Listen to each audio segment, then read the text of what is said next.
You know we be with it, we off in the hood like some wizards. Nobody ever gave us anything.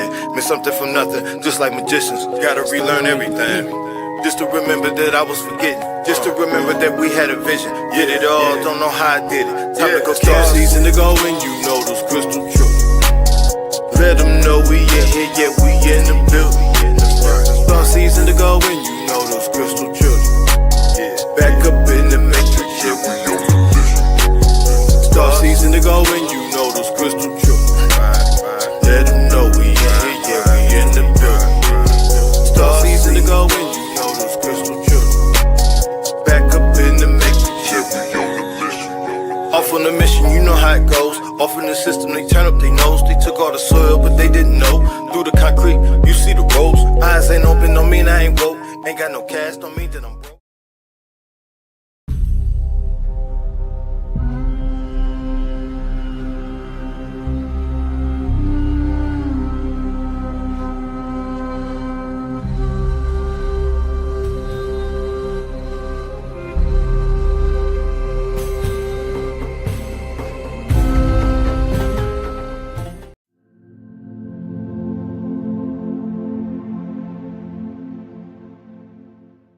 YTT yoga instructor.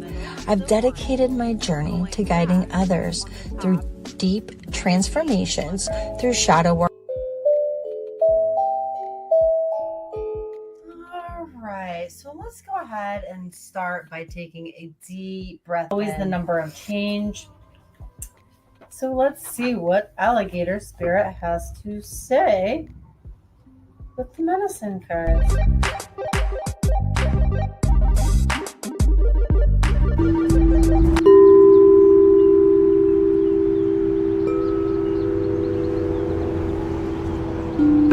You and I.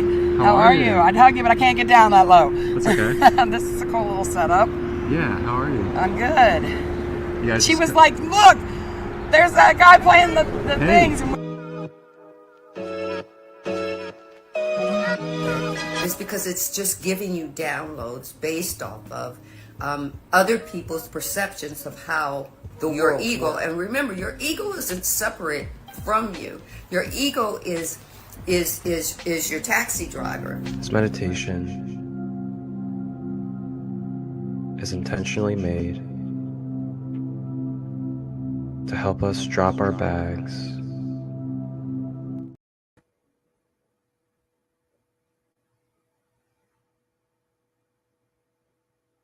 Welcome.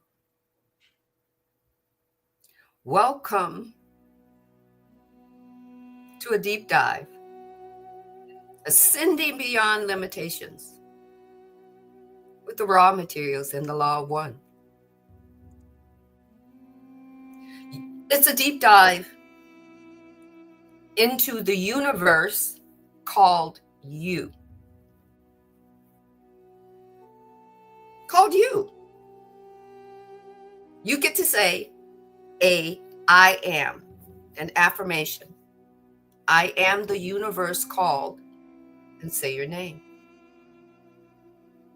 And Ra is dropping little tidbits of information. Because they've already done it. They've transformed and alchemized themselves into a 6-density complex being.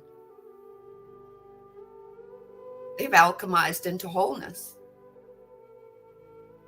One thing they didn't do yet is merge with the divine, 7th density. Why?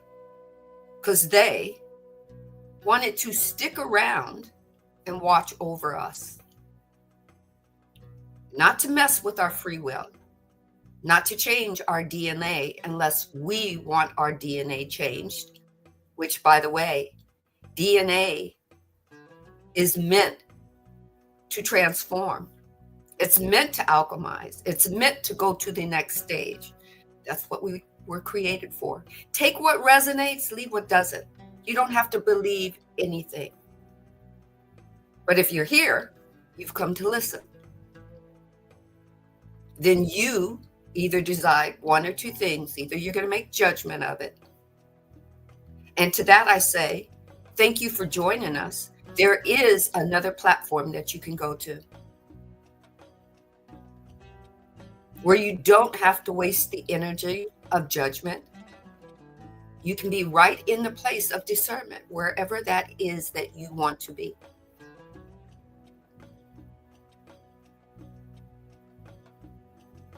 This is a raw material teaching moment. I'm letting the raw that dwells within me. I'm not separate from raw. Raw is not separate from me. Why? Because we are both the wholeness of the divine creator,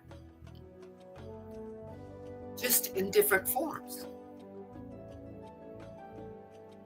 I.e., like Marcus Christolight and Sandra Marshall, are wholeness in one with the divine, but we're separate entities sharing an experience.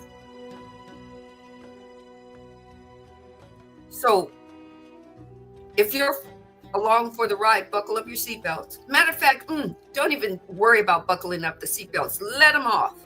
Fly where you want to fly.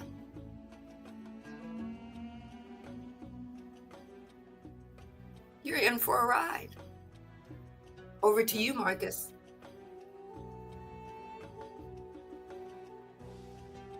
Over to me, preparing us to get ready to set sea on the boat where there's no seatbelts and we just have to float with the waves of the primordial chaos. Here we are, destined to be set in sea in this cosmic void where we return back to the awareness of the wholeness of the ooh-wee. I gotta tell you, we are definitely going to be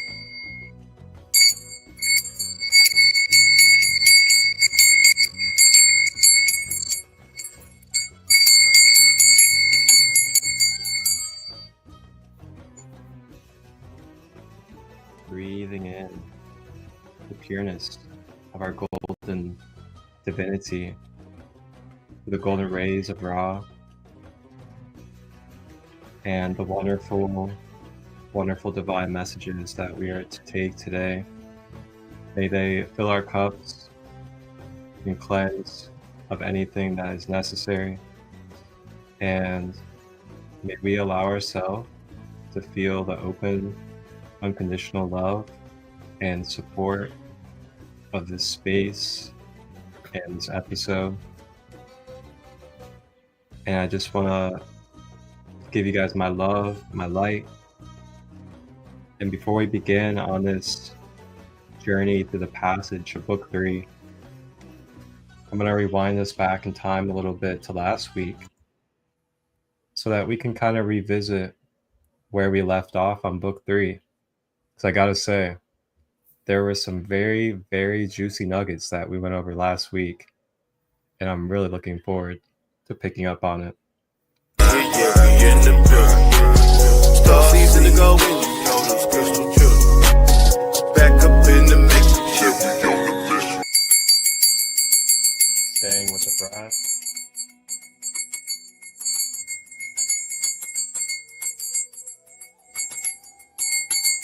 My pages are sticking. I am Ra. These entities were those of South America. We divided our forces to work with them within these two cultures. Now we understand why some of the cultures in their yes, why everything looks so familiar. I wonder if Quetzalcoatl has a direct relation to the Ra family. Showing that I love and care unconditionally for others without trying to give my interjection of where I think they should be, how I think they should be, what I feel like is best for them. So there you go, the Ark of the Covenant. Indiana Jones.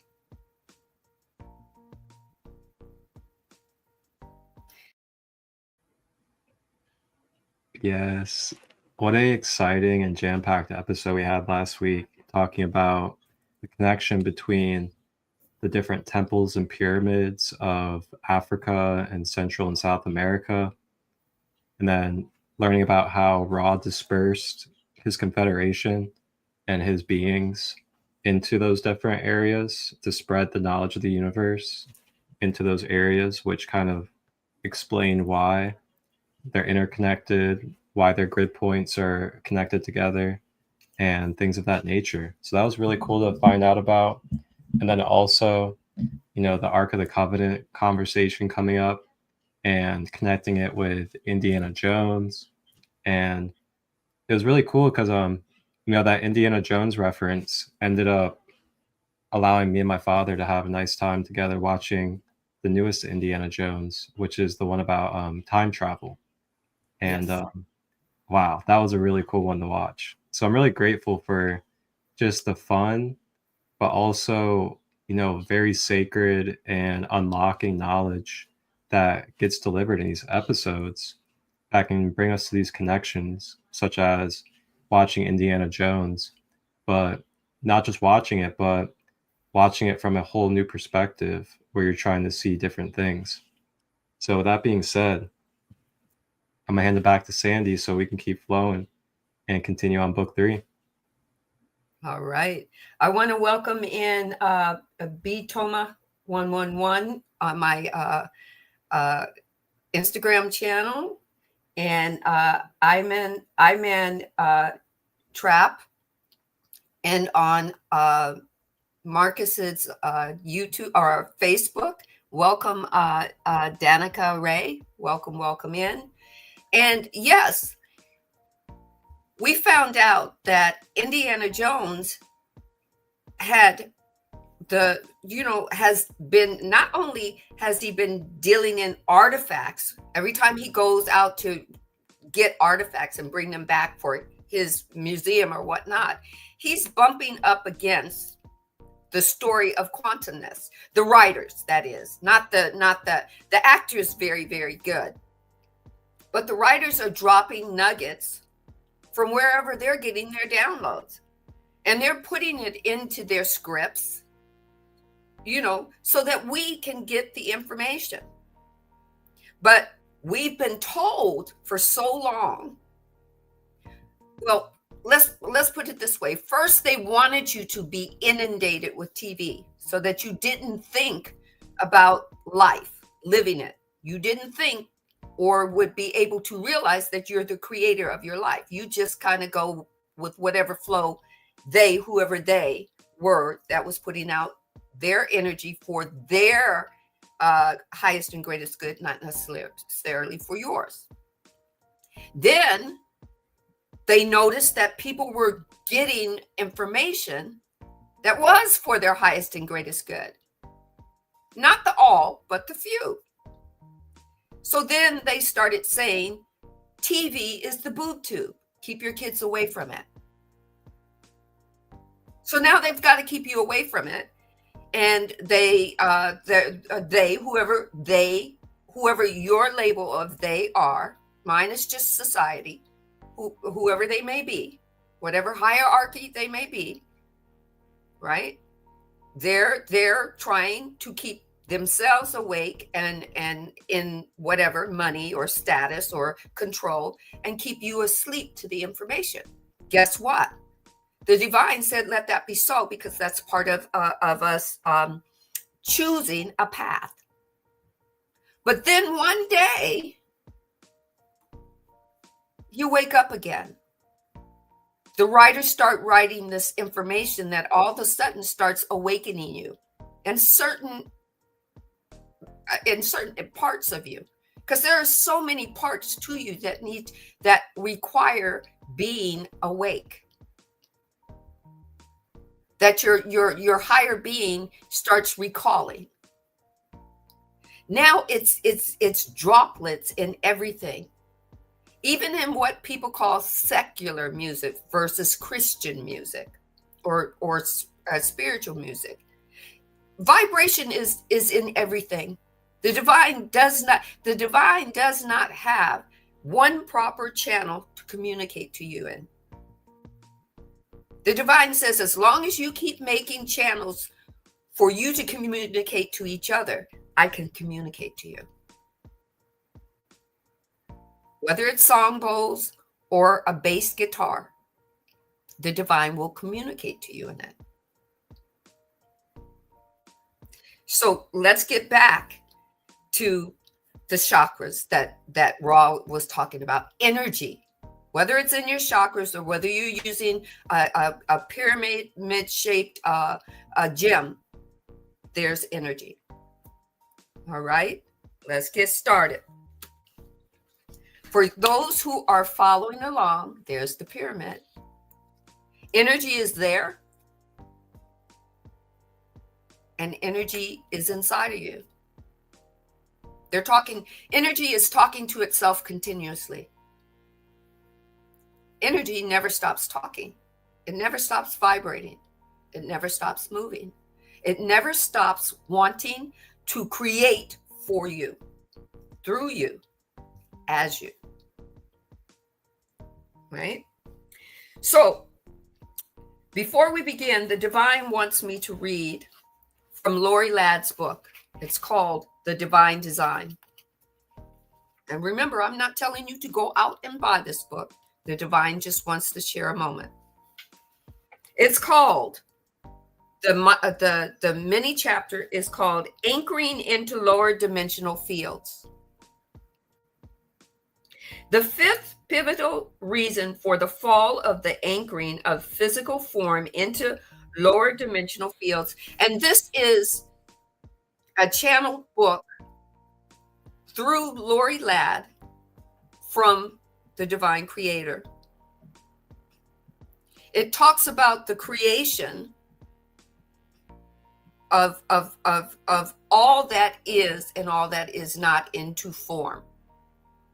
It is not one way of seeing the creation. So it is not saying, believe this, don't believe that. You have that free will choice. At the beginning of this book, it talks about how humans were created in fifth density form. That was as low as the higher being could go to experience life in form without experiencing polarity shifts.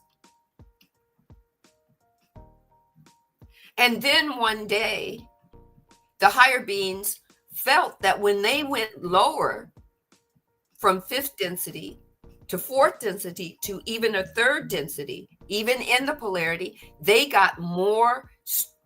began to tell more stories. They began to feel more situations and circumstances that they could experience. So they were pulling Earth consciousness and her body down into 3D. That's not necessarily where she wanted to go, but because she wanted to make sure that all the higher beings that came to play with her in this experiment of having a physical form and being able to still shift in energy into shift and evolve and grow in a physical form. She wanted to say, I want to see what that feels like. Yes, primordial waters of the deep. Tell it, Danica. Right? So this is talking about one of the fifth reason why we got pulled into 3D. Why all of a sudden it changed. Because she said, let's play there then. Not necessarily where I want to go, but if this is taking us there, I'm not going to resist it. Because resistance will always persist. So it says that the fifth pivotal reason for the fall, that's what they called it, the fall of the anchoring of the physical form into lower dimensional fields. Anchoring into a dimensional field requires the human body to hold 80% of its frequency in that dimension. So when the human body decided to go down into third density, it had to hold 80% there. Right? It says, as we have stated in the previous chapter, the way humans understand and navigate its reality is by digesting eternal consciousness. And that's spelled with a capital C, which creates experiences. Once we anchored into a density, then if we're 80%, then we got to shift into the next density. This is what Ra is telling you. Your free will takes you anywhere you want to go. And when you're vibratorily agreeing to it, 80% of you is agreeing to it, it takes you to the next level, whether it's down or up.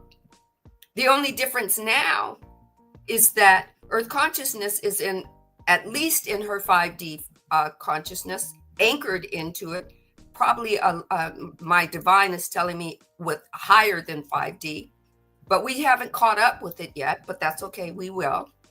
And it's free will choice. You get to decide if you want to anchor and stay where you're at for the duration of your life experience, or if you want to ascend higher in consciousness. And this is all Ra is telling you, is that the information that you are getting from us is so that your free will takes you where you want to go. We're not giving this information for you so that you can go live a past that we've already lived. Our footsteps aren't for that. They're for giving you knowledge. They're for you gaining with wisdom. And then you taking yourself where you want to go with that wisdom. Okay? So we begin with the questioner asking Ra, you mentioned working with other groups other than the Egyptians. Who are they? Right? Same question in both of the other books. I am Ra. These entities are those of South America. We divided our forces to work within these two cultures.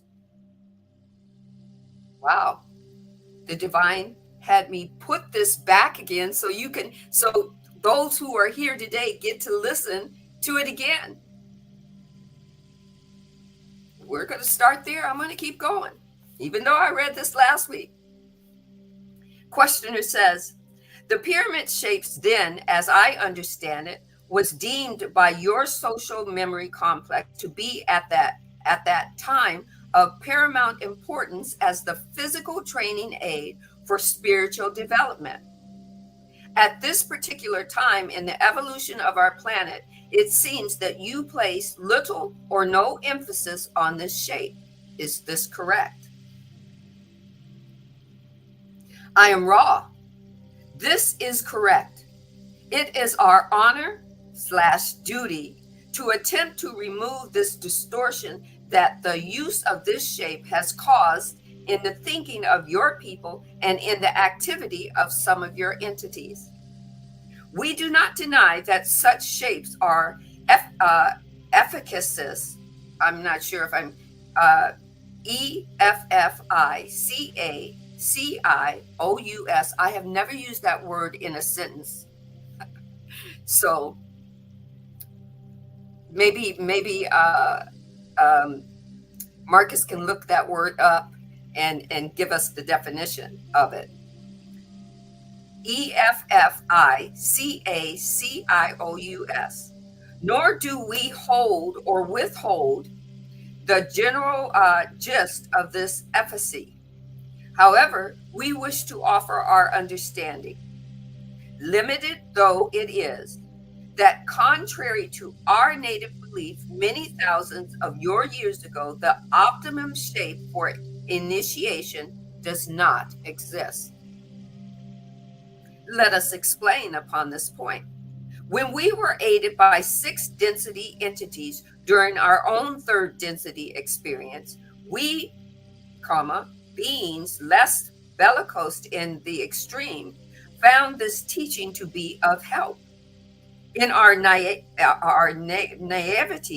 in 3rd density, we had not developed the interrelationships of your barter or money system and power.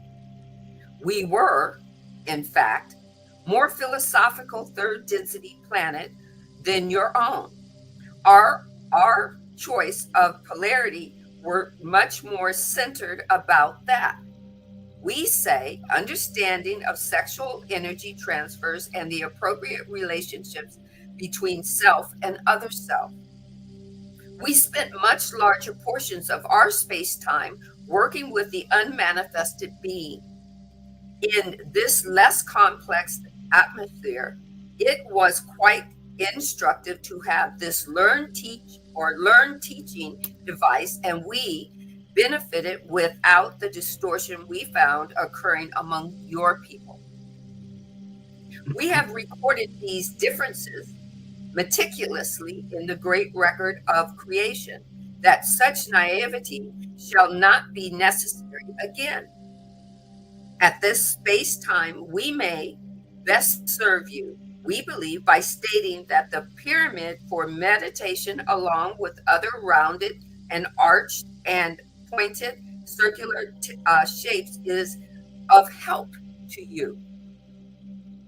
However, it is our observation that due to the complexity of influences upon the unmanifested being at this space-time nexus among your planetary people, it is best that the progress of the body-mind-spirit complex, that's us, take place without, as you call them, training aids. Because when using a training aid, an entity takes it upon itself the law of responsibility for the quickened and increased rate of learned teaching. If this greater understanding, if we may use that misnomer, is not put into practice in the moment-by-moment experience of the entity, then the usefulness of the training aid becomes negative. Wow. First, the fact that they, as a 3rd density, when they were in 3rd density, were not experiencing money, and that was not their main experience. The vibration of sexual orientations and blah blah blah. They were learning something more intentional in mind consciousness than body. Not saying they're not doing all 3, but they didn't place money as a value. Wow. Over to you, Marcus.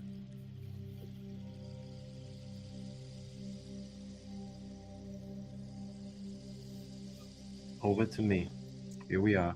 Who are we? All right. So our word,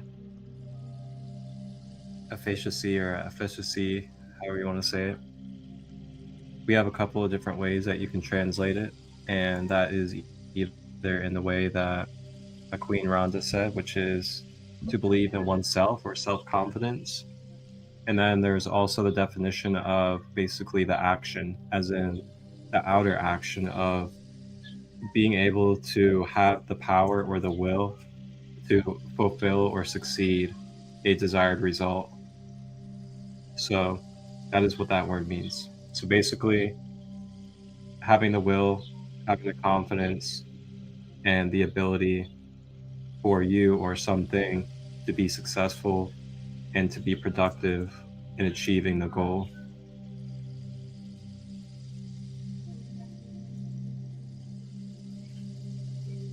So with that,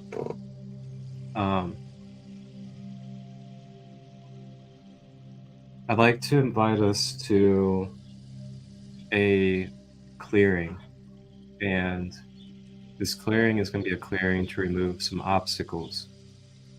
And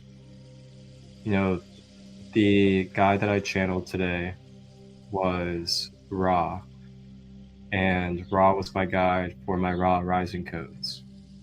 And part of connecting with Ra's energy is receiving and also embodying the illumination of your own personal empowerment as the creator and the embodiment of a human. Remembering the law of one within and the embodiment of being the one true creator. So with that being said, I'd like to invite everyone, if you would like, I will guide us through a little bit of a brief journey.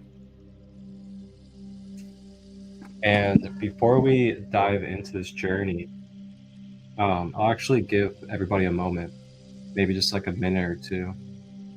And you guys can grab some water, use the restroom if you need, get comfortable, and then we'll get started here in just a moment. Just want to give you guys a moment to get prepared and allow yourself to be cozy for it.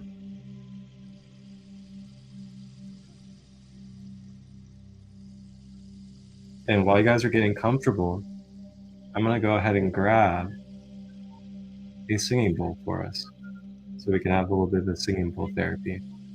So I'll be right back. You guys just enjoy, get cozy, play a little nice commercial for you guys so you guys can tap in and see what's going on as well. The journey to healing starts with a single step. Are you ready to embrace your true self? Join us on April 27th at the Tranquility Salt Cave in Columbus, Ohio for the New Moon Inner Child Healing Sanctuary, led by Christolight from Sacred Light Healing and Wellness. This transformative event guides you through inner child wounding education, sacred journaling, and a powerful guided meditation for just $55 from 4 to 6 p.m. EST. As a bonus, immerse yourself in the tranquil environment of the Salt Cave with a 50% discount on a 1-hour halotherapy session. Available for just $20 more from 6 to 7 p.m. EST. Spaces are limited, so don't miss this unique opportunity to reconnect with your authentic self and release emotional baggage. Book your spot now by scanning the QR code or visiting tranquilitysaltcave.com/events. If you have any questions, DM Christolight or call Tranquility at 614-859-3419. Your journey to healing starts here. Embrace the new you under the new moon. A New Moon Inner Child Healing Sanctuary, taking place for the first time ever at Tranquility Salt Cave in Columbus, Ohio. Get your ticket today, as spaces are limited. Any questions, just reach out to myself, Christolight, and I will gladly guide you along the way. Ooh, look at that. As soon as it ended, I'm back. All right. So everybody just go ahead and get cozy, get comfortable.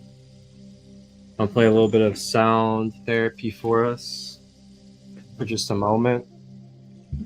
Help connect with the raw energy and connect with our infinite vitality and clear out any blockages that could be along the way.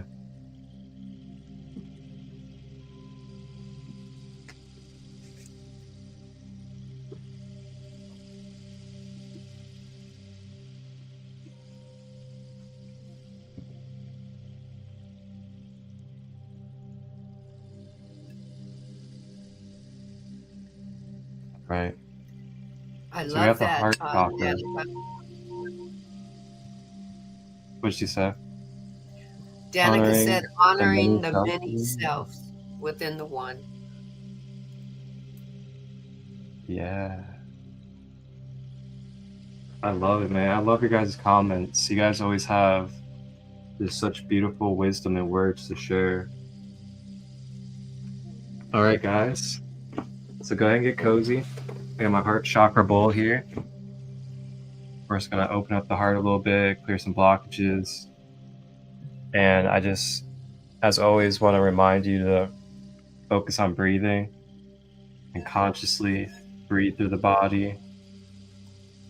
I typically like to breathe in through the nose, draw it all the way down my chakras into the earth, and then exhale.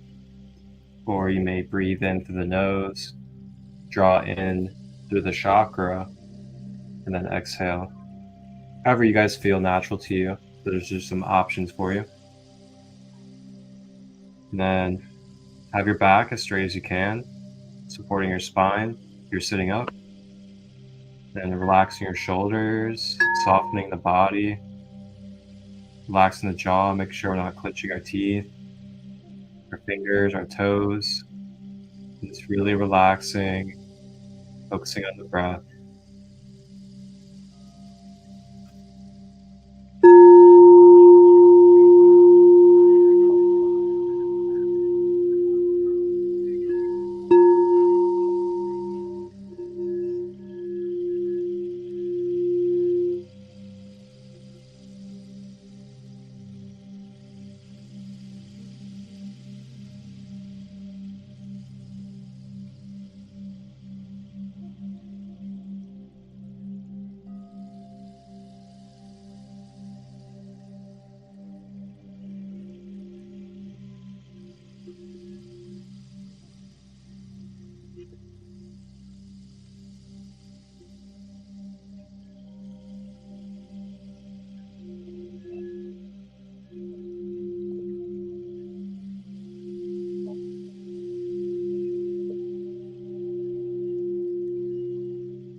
One se, one ke ana tu, e ama ute ma e she ana tu ata.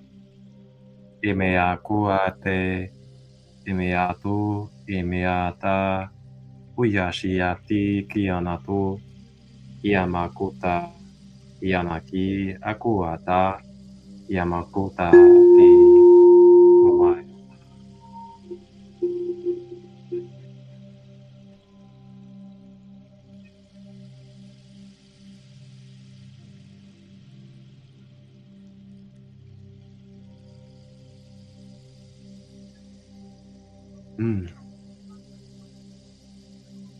And when you're ready, just navigate your way and bring yourself to your body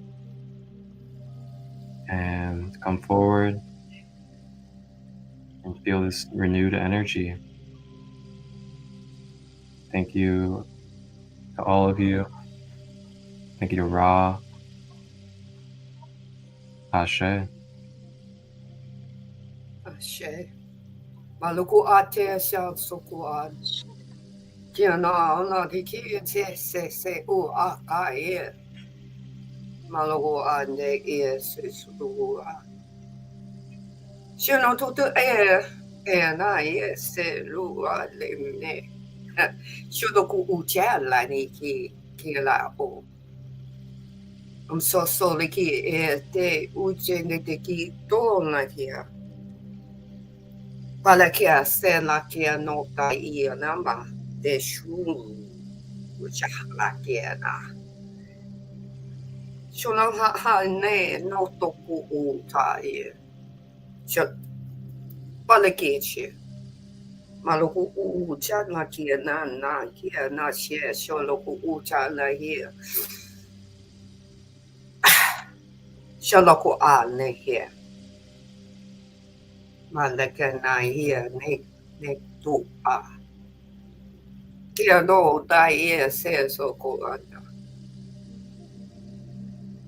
At all times you are the teacher and the student.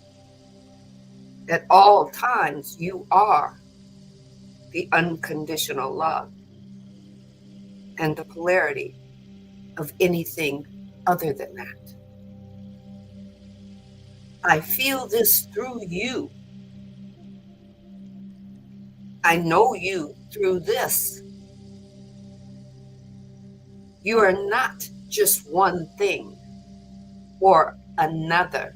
You are the all of me. You are the nothing of me.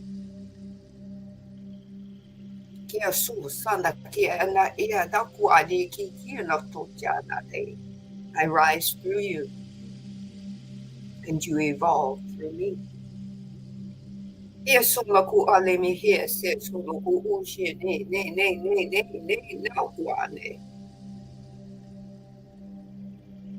You are from every realm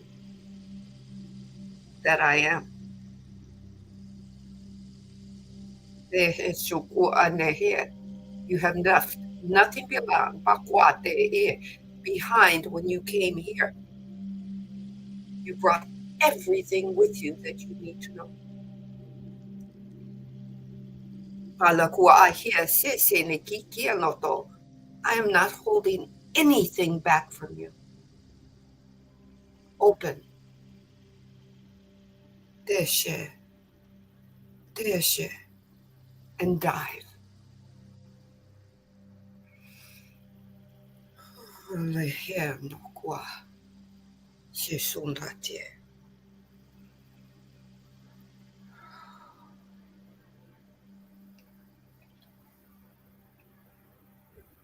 For those, let it be so. Take what resonates and leave what does not. Ashe. Are you ready for more?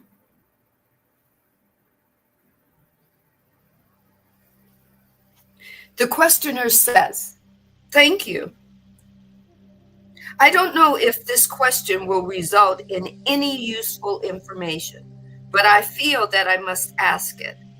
What was the Ark of the Covenant?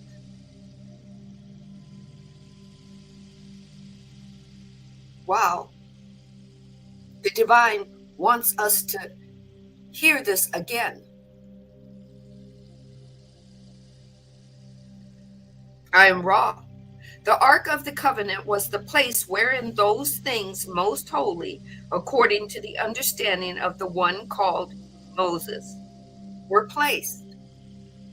The article placed therein has been called by your people 2 tablets called the 10 Commandments. There were not 2 tablets. There was one writing in scroll. This was placed along with the most carefully written accounts by various entities of their beliefs concerning the creation by the one Creator. This ark was designed to constitute the place wherefrom the priests, as you called those distorted towards the desire to serve their brothers, could draw their power and feel the presence of the one Creator. However, it is to be noted that this entire arrangement was designed not by the one known to the Confederation as Yahweh, but rather was designed by negative entities preferring this method of creating an elite called the Sons of Levi.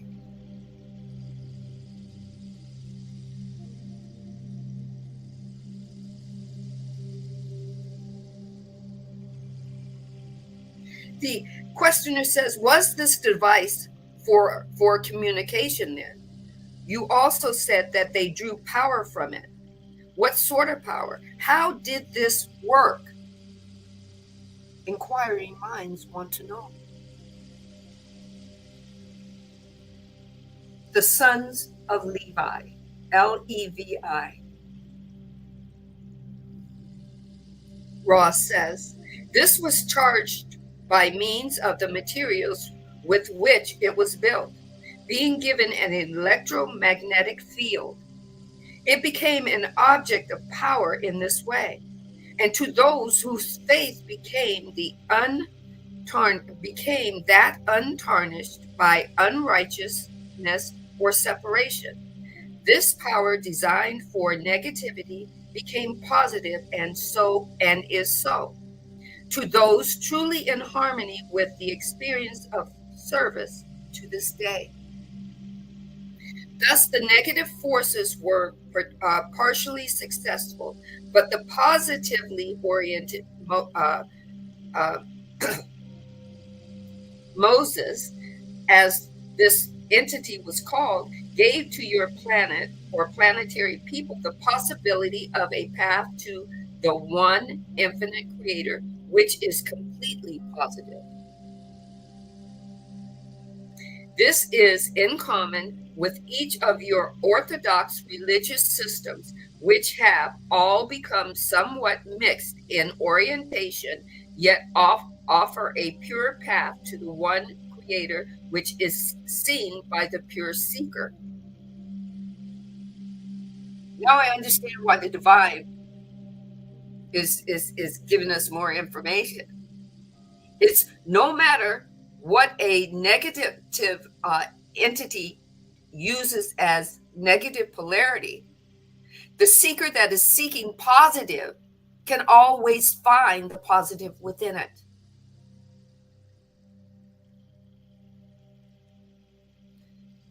Seek to grow and to expand. Seek to shift and evolve. So if you keep talking about things in its negative, if it's in its negative form that is being given to you by a person who is seeking the negative polarity and throwing that information out to you, then that's all you'll ever see. But the moment that you have that intuitive silence, your higher being helps you seek it in a positive polarity.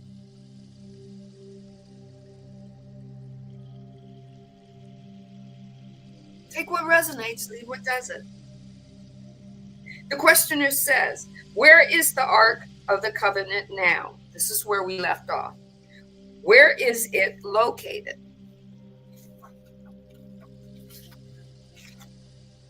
Hold on, my pages are really sticking today. There we go.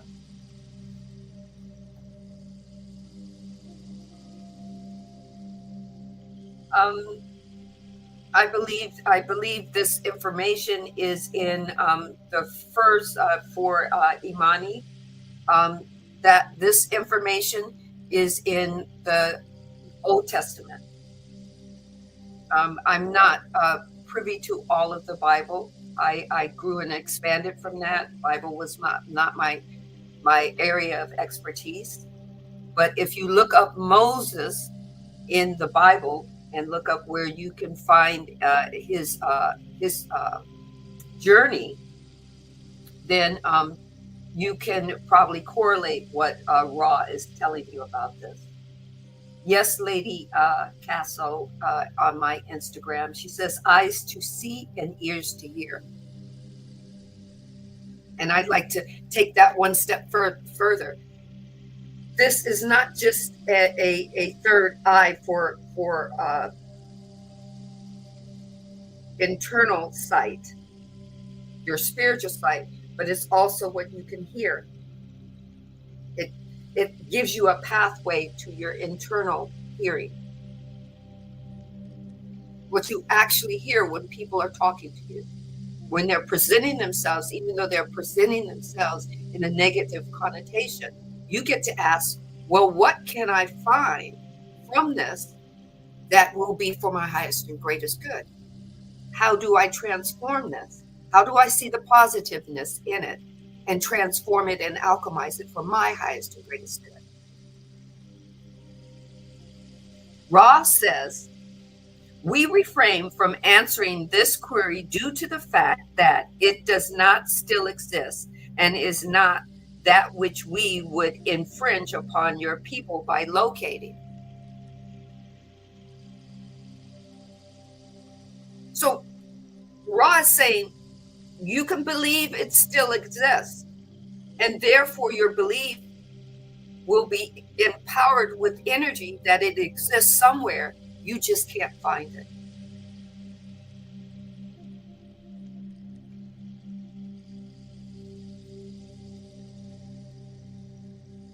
So then Ra brings us to where we stopped, this next question.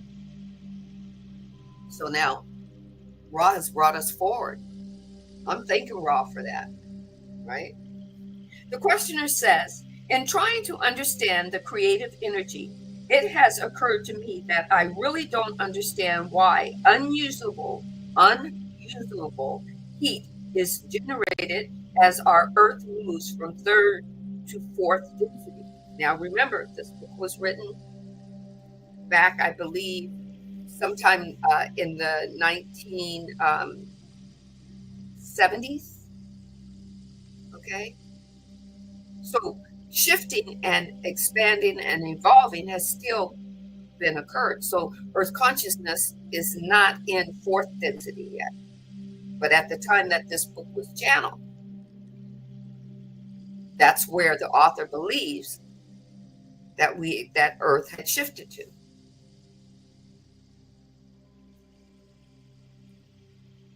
Let's see. All that is, all that was, all that ever will be, within and without all eternity, vessels of light, reflections of love, as above, so below, for those who have eyes to see and ears to hear. Truth is woven throughout all the all. Those who have, right? I love it. The truth, no matter what's being shown to you, whether they're giving you information in a negative light, because guess what? Everyone came into this experience to tap in to the polar opposites. We do it. We've done it. In order for us to learn something, we tap into a negative experience to learn how to move to a positive one. Our feelings and our emotions are our GPS as we experience polarity changes, polarity shifts. Some people never come out of it. Some higher beings came to experience control, whether it's being controlled by Republicans or being controlled by Democrats. They're still experiencing a version of control. No right or wrong to it. The divine is still experiencing itself as you and me and them. We have the free will choice called keys to choose where we want to go, how we want to see things, how we want to perceive things, how we want to believe things. We are unique, authentic individuals with sovereign right to have a journey. Nobody can intercede on that unless we allow them to. I remember my mother said, no one can steal your joy, Sandee, because one day I just came home and I said, I went happy, but I'm so unhappy now because this and this and this happened. And I remember my mother saying to me, no one can steal your joy, Sandee. but you can give it away. And she helped me, not through back then through meditation, but she helped me see where I could change that and how I felt and what my emotions were.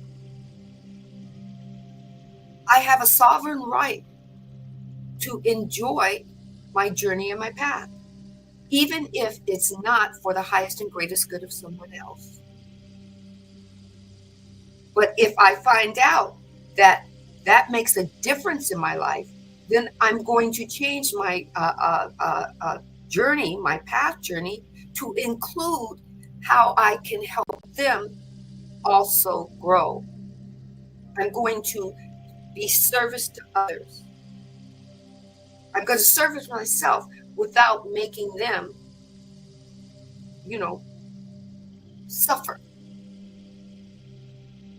It's a free will choice. That's all Ra is saying. It's a free will choice. Your choice to believe that that this Ark of the Covenant still exists, that's your choice. And if someone else doesn't believe it exists anymore, that's their choice.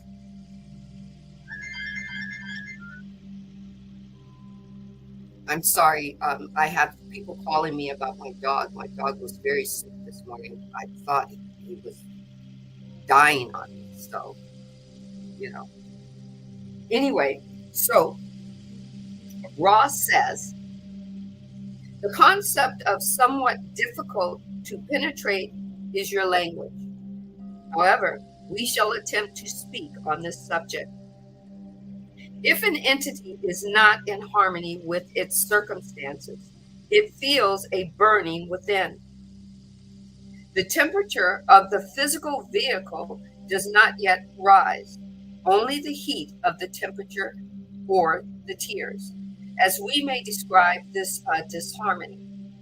However, if an entity persists for a long period of time, a long period of your space-time in feeling the emotive heat and disharmony, the entire body complex will begin to resonate to the disharmony. And the disharmony will then show up as the cancer or other degenerative distortions from what you call health. When an entire planetary system of people and cultures repeatedly experience disharmony on a great scale, the earth under the feet of this entity shall begin to resonate with disharmony. Due to the nature of the physical vehicle, disharmony shows up as a blockage of growth or uncontrolled growth. Since the primary function of a mind-body-spirit complex, bodily complex is growth and maintenance, in this case, your planet, the purpose of the planet is the maintenance of orbit and the proper location of orientation with regards to other cosmic influences. In order to have this occurring properly, the interior of your sphere is hot in your physical terms. Thus, instead of uncontrolled growth, you begin to experience uncontrolled heat and its expansive consequences. Back to you, Marcus.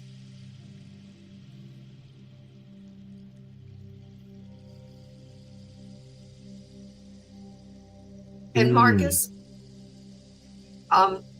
would you give them your input and vibration into this reading? I need to take a call, and I'll be right back. Yeah, absolutely.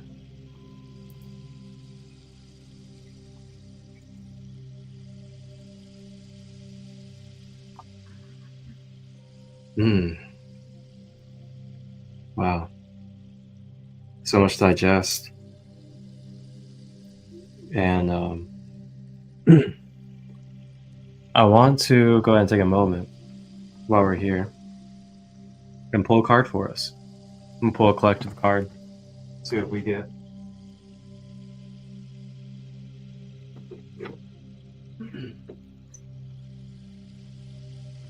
We have our Beyond Lemuria deck.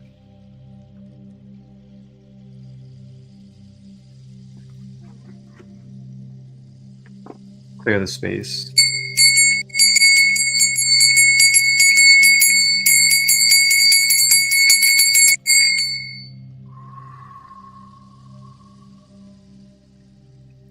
Matter of fact, should we get a little bit of sage or Palo Santo? Here we go. A little bit of sage for us. Clear up the space a little bit.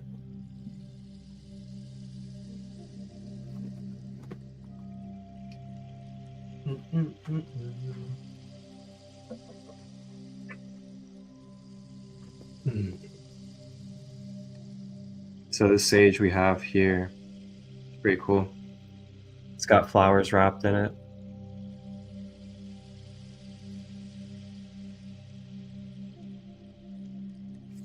I love that, Danica. Right. Take a moment.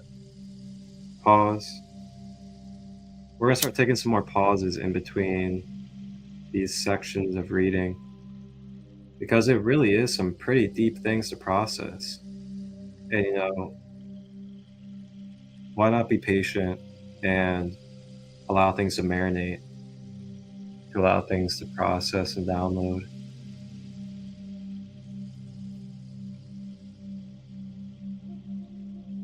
Just relax and breathe. Enjoy the energy.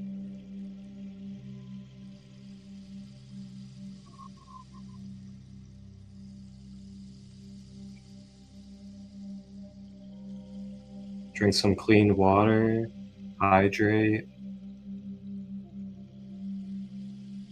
maybe even reflect on anything that you could need to reflect on right now.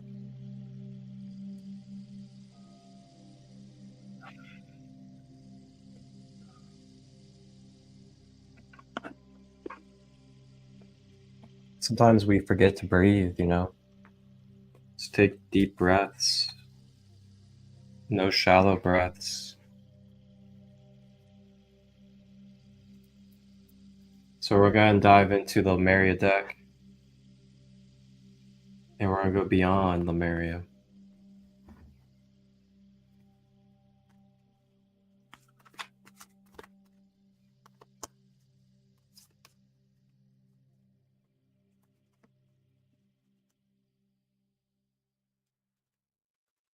Oh, we got two cards. Two cards.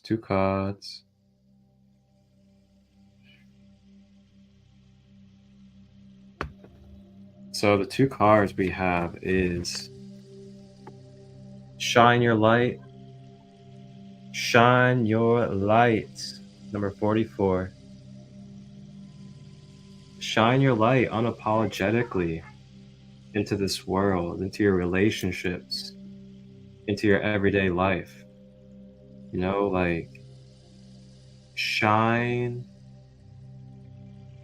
that joy, that inner beauty, that juicy, connective, passionate, radiant, blissful energy that you feel within you. Allow that to shine. Allow that to radiate out to everybody around you, no matter who they are, no matter what vibration they're in. Just allow that to permeate through you. It doesn't matter what's around you. It's just about you and your connection with the divine, shining and being felt and being embodied. Just breathe with that. Allow that to radiate and shine your light with number 44 for those that like our angel numbers.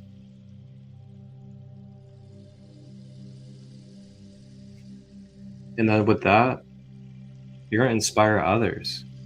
You're going to help spark others to feel safe, to feel like they can step into their passion, that they can express themselves, be vulnerable, that they can share their weird creativity or their extraterrestrial mindsets, things of that nature, because we're showing that it's okay.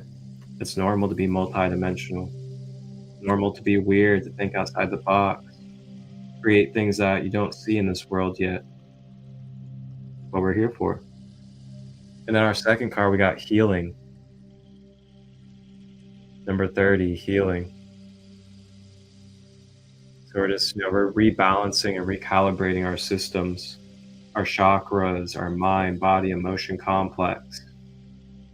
And with that comes a little shaking up sometimes, maybe some shadow walking, maybe some triggers, and other things of that nature. Maybe things of the past may come up, but remember, it's part of your healing. And we'll remember that it's part of our healing, and that we are the conscious co-creator that gets to be the alchemist of that energy. Then we can step into that empowerment of transmutation, transfiguration, integration, and empowerment.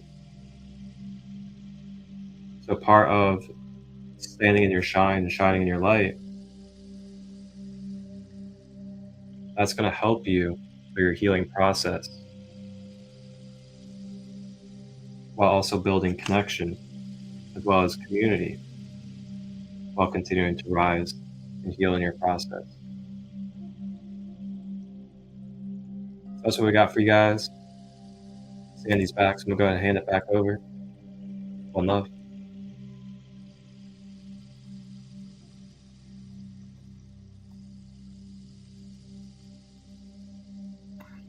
Thank you guys for your patience. So we're talking about vibration of health, the earth, our bodies. This morning I had an experience that I haven't had with my dog ever, and it kind of shocked me.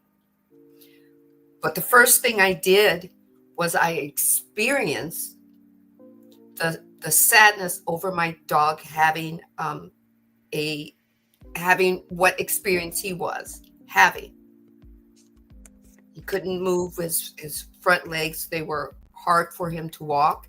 And it looked like he was experiencing discomfort as he was walking with, you know, how you sometimes you feel your equilibrium is off.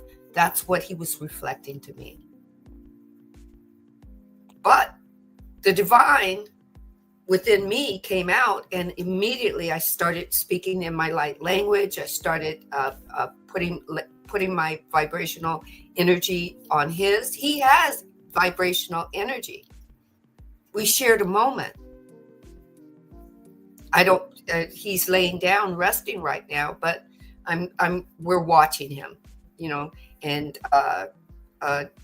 deciding if I need to take him to a vet, you know. This is what Ra is talking about, is utilizing the energy that we have in us, having that discernment. Marcus, I came in and Marcus had the card healing. This is not coincidental. This is not coincidental that you get to hear about, you know, this information about the Ark of the Covenant again. There is no such thing as coincidence. No, I take that back. There is a such thing as coincidence if that's what you choose to create it and give it a label for. Right? I and my pup receive your love and light. Thank you so much. He's like literally by my side. Literally, when he was down for what you would call the count, he was reaching out his paw to me. All I could do was hold his paw, and whatever he was going through, whatever the emotions were. If he was having an epileptic kind of a seizure or whatever that was for him, I was there for him in energy, right? But I allowed myself to feel the emotion, because the emotion and the feeling of the emotion was going to take me to what I needed to do next, where I needed to go next. For not just for him, but for me as well. All Ra is saying is, I can't usurp your authority and tell you what you want to hear without you making a choice where to go next. Most of us in this duality realm, we spend a lot of time judging it and then taking ourselves in distortion with that judgment, instead of going to the next level of saying, oh, I this feels really awful. This feels, oh, I don't like the way this feels. I feel like I'm nothing right now. It's okay to say that and be and feel that, but where is it going to take you next? With the information that Ra just gave me, where is that going to take me next? Am I going to be stuck in victimhood with the information that Ra gave me? Or am I going to take it to the next level of, how do I want to change this. How do I change it? Can I find that vibrational being of me that I can step into next with this information? Do you want to step into finding out why Ra has said this Ark of the Covenant, it doesn't exist anymore? Or do you want to go, well, okay, what replaced it? What type of energy replaced it that I can tap into? That's all Ra is saying. We can tell you that it doesn't exist anymore, but what are you going to do with the information?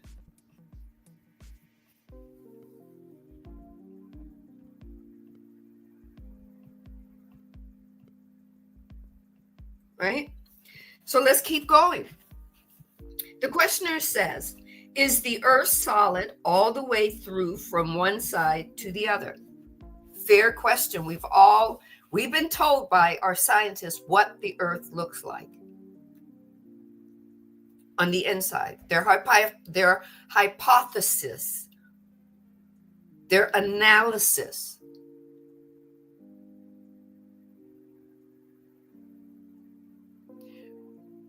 There was one thing, I went to my mother and I said, the scientists and then religious people are arguing that dinosaurs never existed. Scientists and religious individuals are arguing that the Earth's core is molten lava, and we can't dig deep. We'll never be able to use the Earth's core as energy. It'll blow us up. Right? Scientists are even fighting with other scientists, aka Nikola Tesla, who said, I want to connect the world. I could do it. Connect them so that they communicate with each other. And they said, nah, that ain't gonna happen. That's not gonna happen. You're crazy. Because they wanted to keep it, the energy source that they knew existed for that to themselves, because they wanted another type of energy to be used. i.e., we're in 2025 and we can connect with each other around the world with those same instruments that you complain about, i.e., my computer, my cell phone. We utilize them, but we still complain about that. So what does the universe hear from you? They hear two different things from you, but where are you vibrating the most? Are you vibrating in the negative realm of your tools? Therefore, when your tools fuck up on you, you're pissed about that. My 5G ain't working. Right? It's got so much energy. It's going to mess with my energy. The divine gave you a waterfall of energy. That's all Ra is saying. You choose how you're going to use it. No right or wrong to it. You get to make a choice. It's all our free will choice.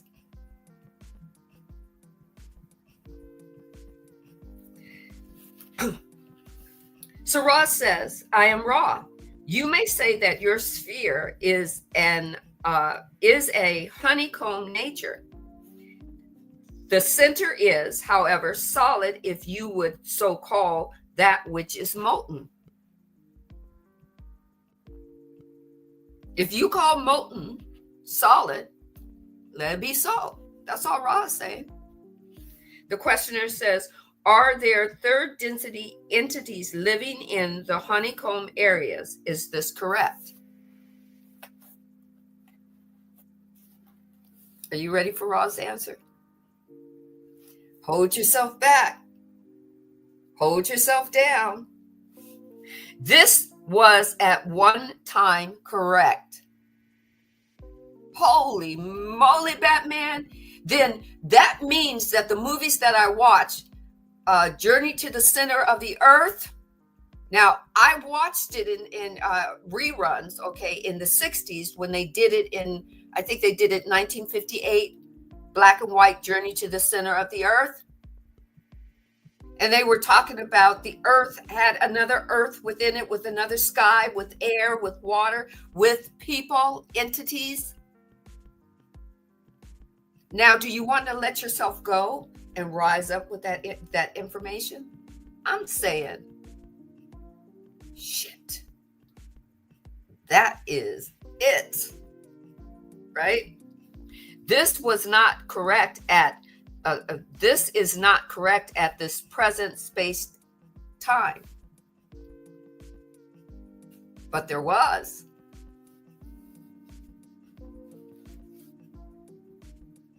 The questioner says, are there any inner civilizations or entities living in these areas other than physically incarnate who do not come and materialize on the Earth's surface at some time? I am Ra.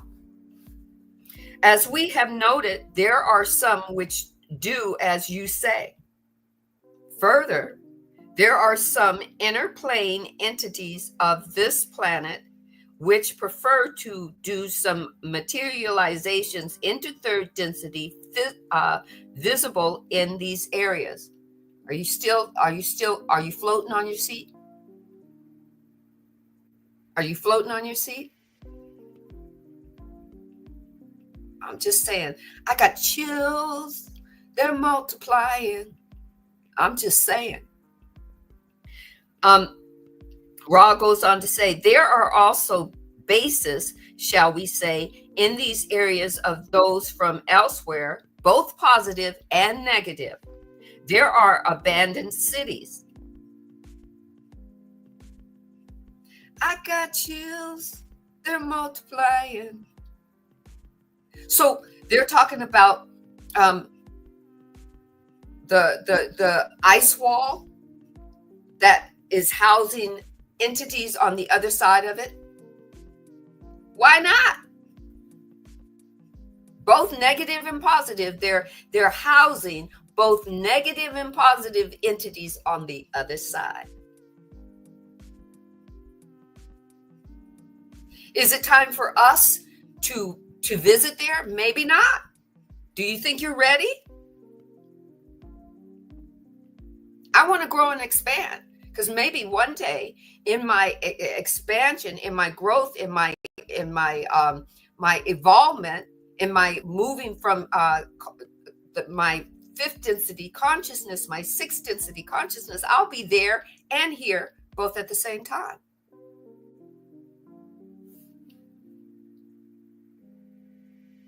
There are abandoned cities. I'm like, whoa. Back to you, Marcus.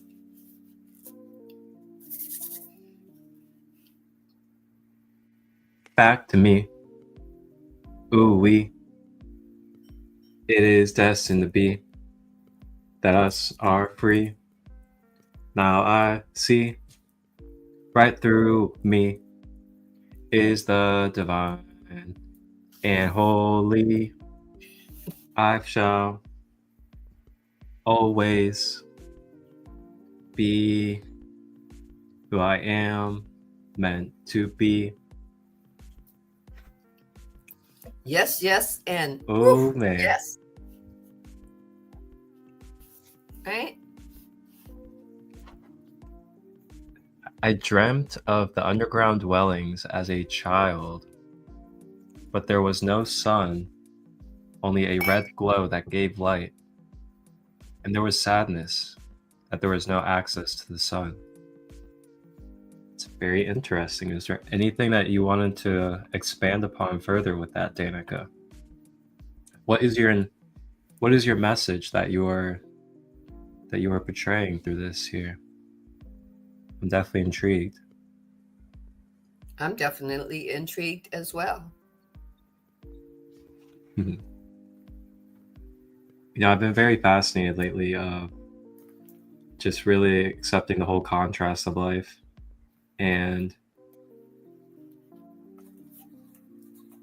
it's hard to explain it, but the more you really just accept that life is a contrast and that there's going to be contrast, and you get free will to make choices with the contrast that you experience, to be able to then shift into another contrast at your own free will at any time, at your own free will for everybody out there. It's pretty amazing. And I've just been really focusing more and more on reprogramming my subconscious to focusing on that and remembering that, instead of the other stuff that's going on out in the world, such as a lot of things. And oh boy, here we go. Time for you guys to hear a little bit of Marcus instead of Christo. So, you know, the journey of Marcus has been going through some things like letting go, shadow work, as well as letting go of things on the outside world as well. And something I've been noticing for myself as Marcus is that I've had the responsibility with my energy field of just really analyzing and seeing for myself, like, what's fully working, you know, what's really fluid, what's supporting, what's resonating, and it's within me and around me. And when these periods come, I've learned to embrace the surrender. And what I mean by the surrender is, if there's a gut feeling, if there's an inkling that can't be denied, if there's premonitions that keep on circling, I no longer resist them. I listen to them, I honor them, and I give myself the time of day and respect of, you know, my higher self. My intuition wouldn't lie to me, so I should probably, you know, honor myself. I listen, and that's been the thing for me. Is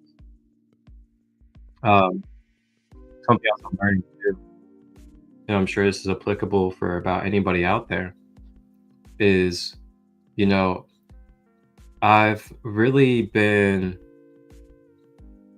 setting sail on this journey of independency, especially as an entrepreneur and as a creator, content creator as well.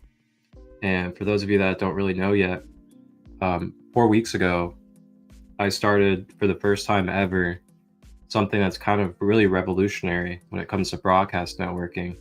And that is a worldwide free, holistic broadcast network. And I have things live streaming daily in rotation, at least 3 to 4 different things every single day for you guys to tap in and tune into.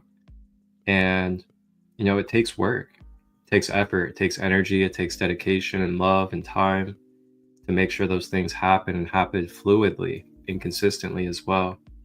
And in that process, I've just felt so grateful and honored and had so much fun with doing it.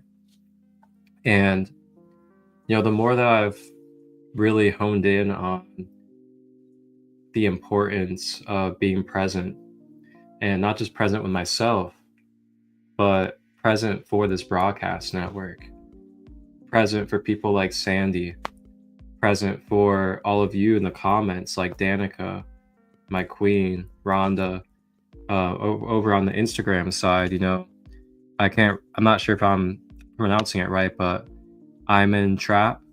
I see you commenting quite a bit, and I see how this is affecting you. You know, these are the things that really make the life the way it is for me, when it is, you know, the passion and love of being alive and existing here. And that is all of this together that we're experiencing as equals. And with that being said, you know, owning this kind of love, this kind of passion, this kind of dedication, it also means you have to protect it as well. And you got to protect what you love. You got to protect the things that are very energetically sensitive in this world. And that includes the containers that we create. So with that being said, what I'm really getting to here is wrapping up what I've just been really vulnerably expressing with you guys, is that, you know, the more I really focus and I really feel in my heart the level of what it is that I'm doing, the amount of service I'm providing, the connections that are being bridged, the things that are happening for people around me, it really helps me be able to understand within myself and come to the accepting peace that there is a time and season to let go of things that are no longer resonating, that are either stagnant, causing density, could be bringing energies that are not necessarily present in your own space, disturbing your peace. You know, those are all things that each and every one of you, each and every one of us, all have the free will and the absolute right to create our own boundaries with. So just know, if, you know, there's somebody, something that you really need to create boundaries with, that you need to let go of, just know that it is your absolute right to be able to do so. And yeah, you may feel in your heart, because you're so loving, that it could be a little tender, could sting, could hurt, whatever it may be. But remember, in the end, the ultimate goal, the higher purpose, and the things that you're protecting and that you're showing love for by doing these things and behaviors of letting go, acknowledging, placing boundaries in any type of way if necessary, and remembering too, along with all of it, that we're all whole, that we're all connected as the one consciousness. No matter where we go, no matter if we're interacting directly or non-directly, we're all connected always still. So that's a little bit about the Marcus side and what the human Marcus has been going through and kind of been doing some shadow movements with, is letting go and not latching on to any energies or things that could be not serving and supporting the vision and the higher purpose of what's now and what's unfolding. And with that, I shall pass.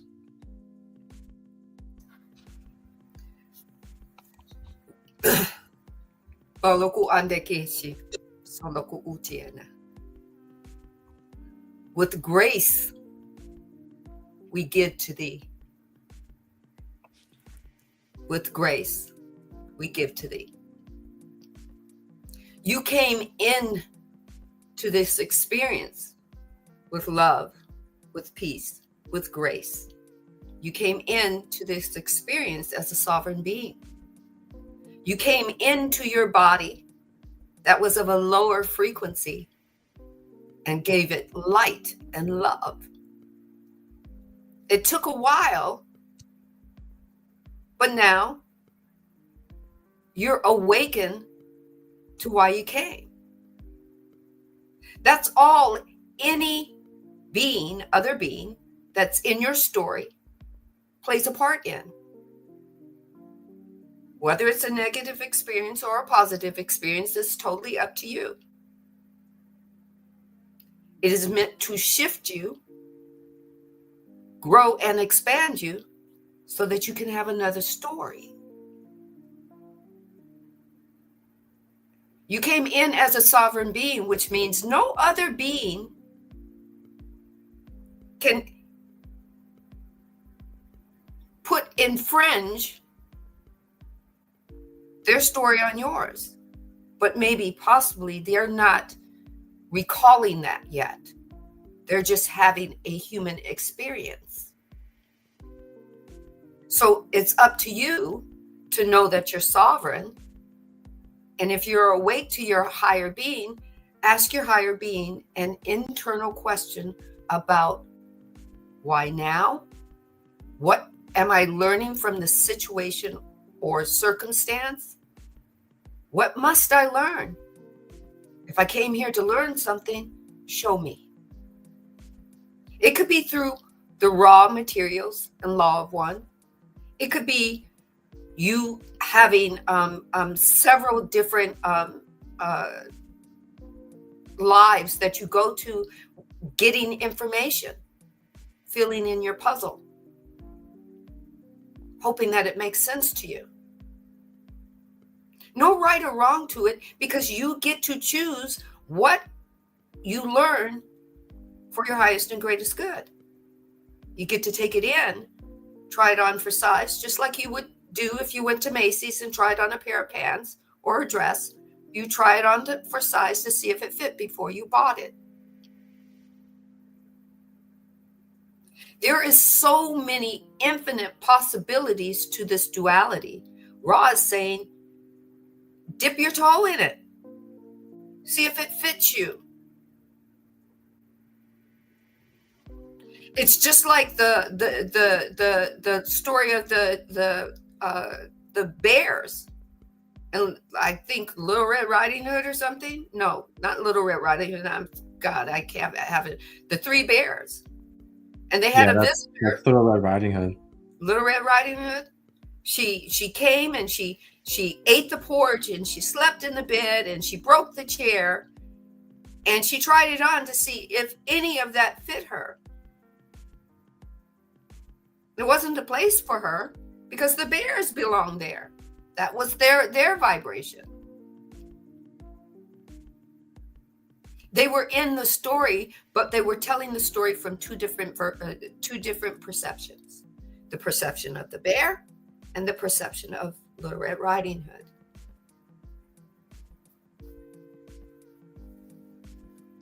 Hood. Goldilocks, that's right. Goldilocks and the Three Bears. Exactly, Goldilocks. Wow. Little Red Riding Hood was the wolf, dressed as grandma. Oh yeah. Right? But it's, she came. She was ready to, make the Three Bears home her home. But she had to try each one on. The chair, it was too small for her. She broke it. The porridge was too hot for her, right? Until she got to the baby bear's porridge, and that was just right. But she ate all that up from the baby bear, and it wasn't her vibrational home. And she had to try The Papa Bear's bed, it was too hard. The Mama Bear's bed was too soft. And the bear's bed was just right. So she fell off to sleep. And when the bears came home, they found her in there.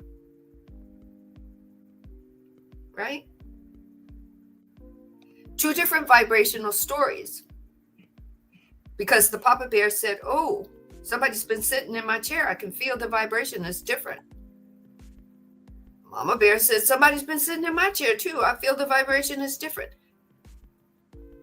And the baby bear said, ooh, somebody's been sitting in my chair and they wore a groove in it.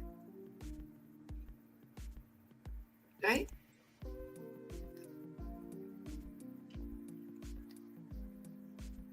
I'm just saying.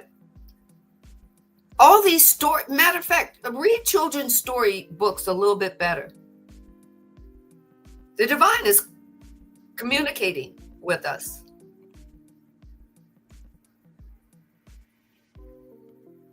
I just thank you. Thank you very much, Imani.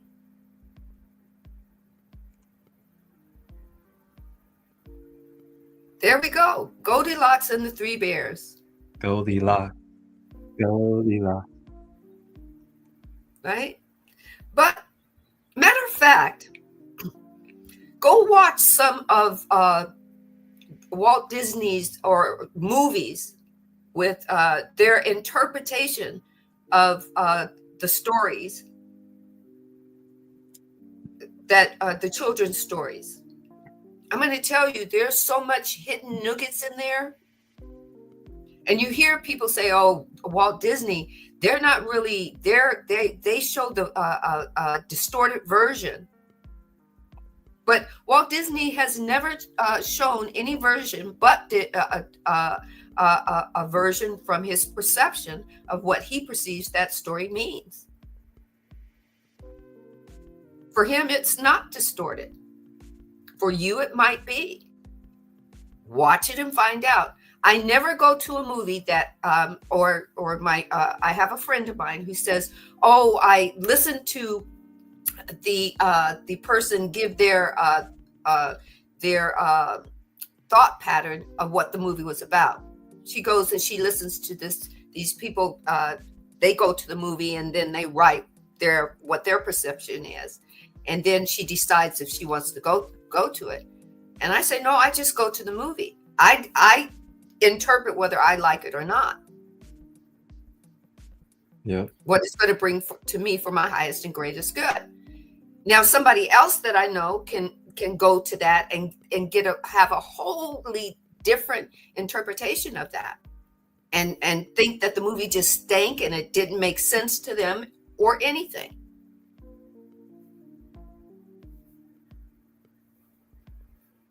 Two different perceptions, not right or wrong.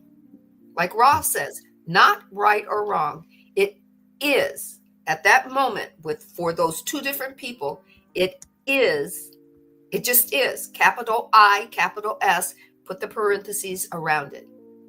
That's right. It's two different versions.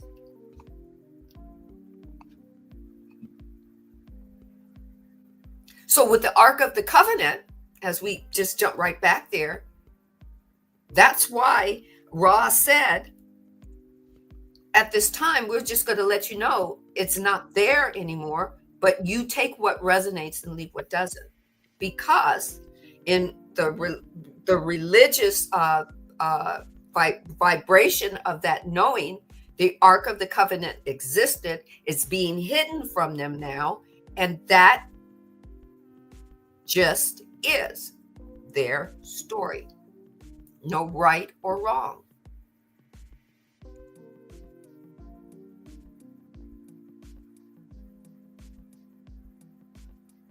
Did it have power?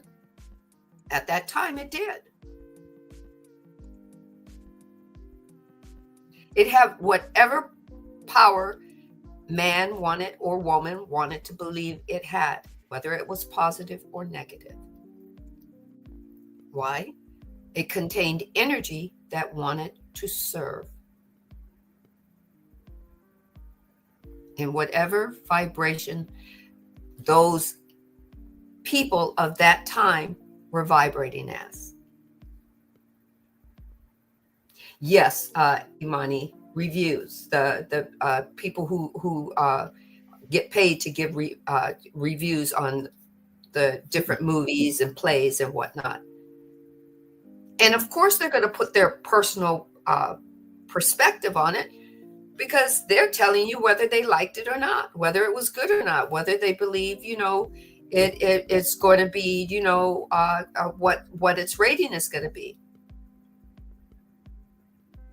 But you get to either judge it based on what the reviewer is saying, or you get to take it a step further and discern it while you're watching it, and then have some basis on, oh, I like this part, but I didn't like this part. But overall, I really like the movie. I want you to think about this. Just think about it. I used to always tell one of my friends is not a sci-fi person, right? So if you have a reviewer who is not into sci-fi going and reviewing a sci-fi movie, what do you think you're going to get? You're going to get their perception of the sci-fi movie based on the fact that, number one, they're not interested in the movie, and number two, they believe it's a book of hocus pocus.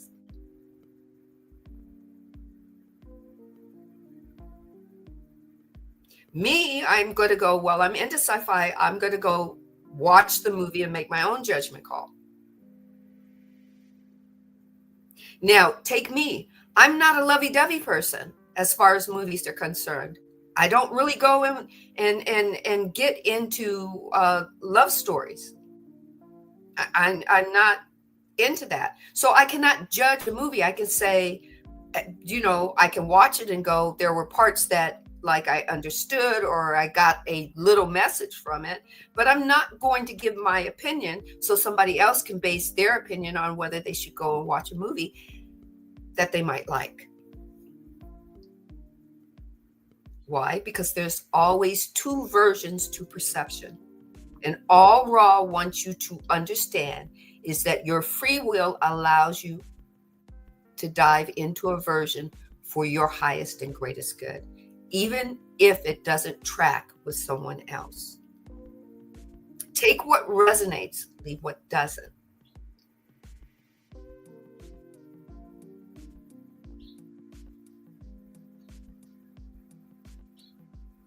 I cannot say yay or nay to the Bible because I always had questions about the Bible that weren't answered when I was little. So I cannot be the expert to tell people who have read and the Bible is part of their life support. I cannot tell them that it does not exist for them, or that the words don't have a meaning for them. That would be, to me, in the polarity, a wrong for me to share, regardless of what I think about it.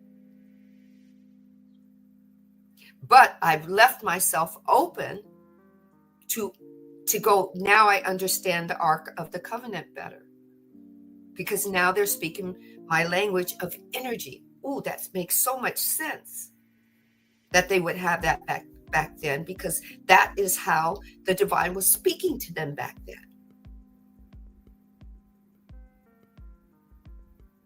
Right? So before I think we've already been almost 2 hours. I'm going to read one more. Do we have time for one more, Marcus? We have time for like 5 more. All right. Okay. Just saying.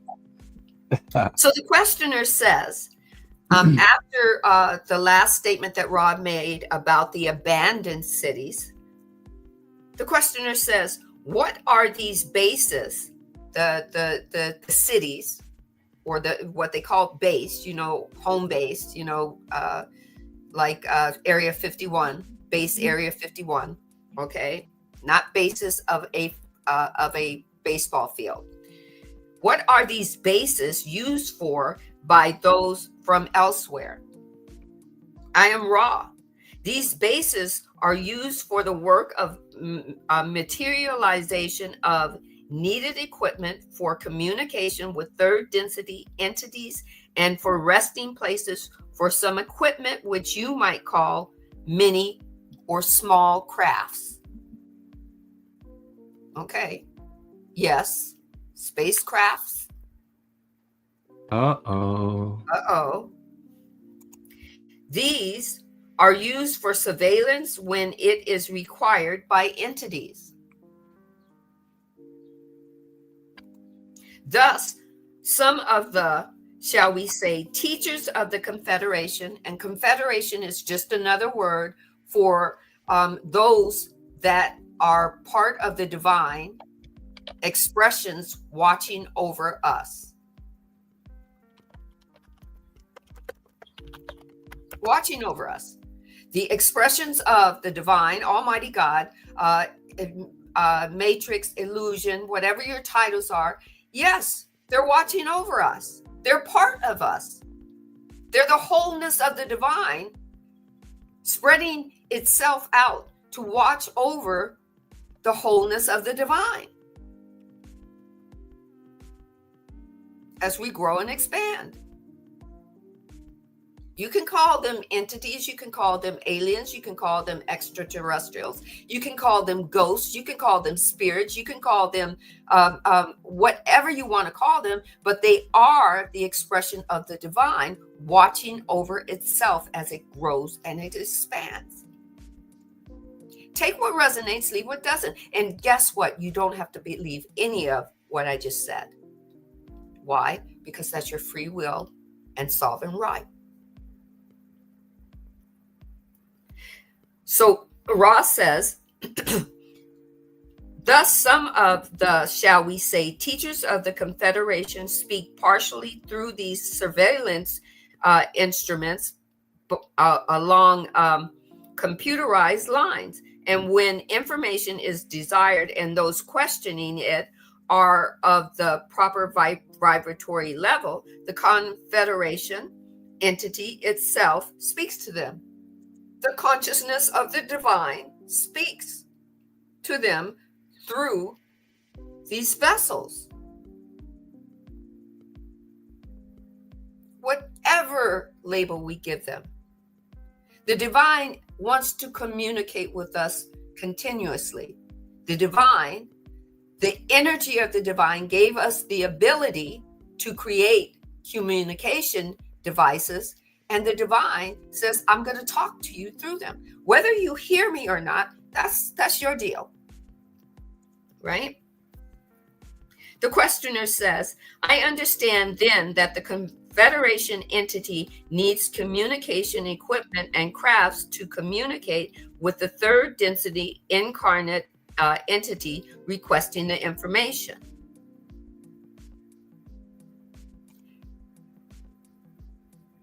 Look at that. Look at that. That's communication. Look at that picture. I'm just saying, the divine wants to communicate with us, and the divine will communicate with us through any device we have, i.e., dreams, dreamscaping, meditation, worship, dance, playing music. The divine is going to communicate. The expressions of the divine are going to communicate. I.e., I say again, I hold up my hand. This hand has the palm, the back of the hand, bones in it, fingers. It all makes up the hand. It manifests as the hand, but they're individual and unique. Look at my hand. I don't just have one line. I have many. They do many different things.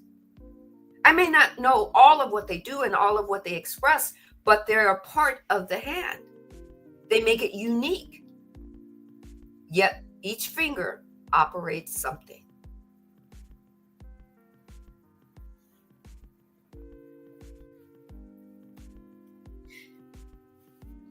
Ross says this is incorrect. However, many of your people request the same basic information in enormous repetition. And for a social memory complex to speak ad infinitum about the need to meditate is a waste of the considerable ability of such social memory complexes. You're always asking us about meditation. We give you the answer and you come back and ask again. This is book 3. This question has been asked in book 1 and book 2. I say Ra has a way of saying you keep asking it. Ra says, thus some entities have had approved by the Council of Saturn the placement and the maintenance of these message givers for those whose needs are simple, thus serving the abilities of the Confederation members for those already meditating and absorbing information, which are then ready for additional information.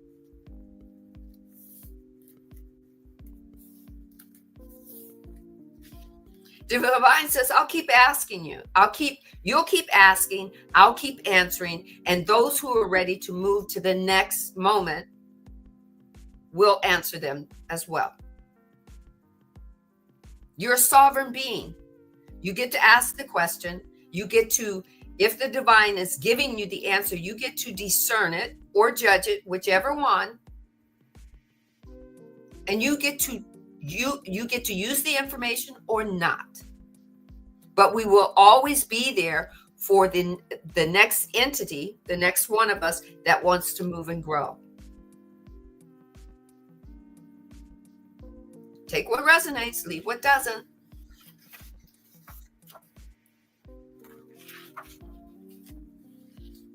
Right? Take what resonates, leave what doesn't. Back to you, Marcus.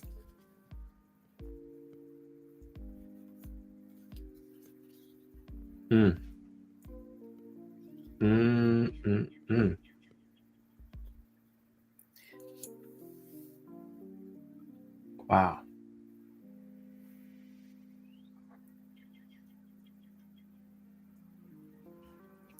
I hear, are you allowing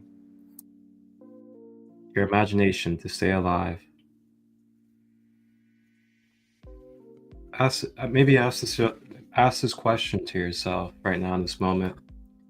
Am I keeping my imagination alive? Ooh, what a great question. And when you think about that, just think about are you allowing your imagination to freely flow? Are you allowing those inspirations, those dreams, those passionate, deep channels that come through? Are you allowing those to be nurtured?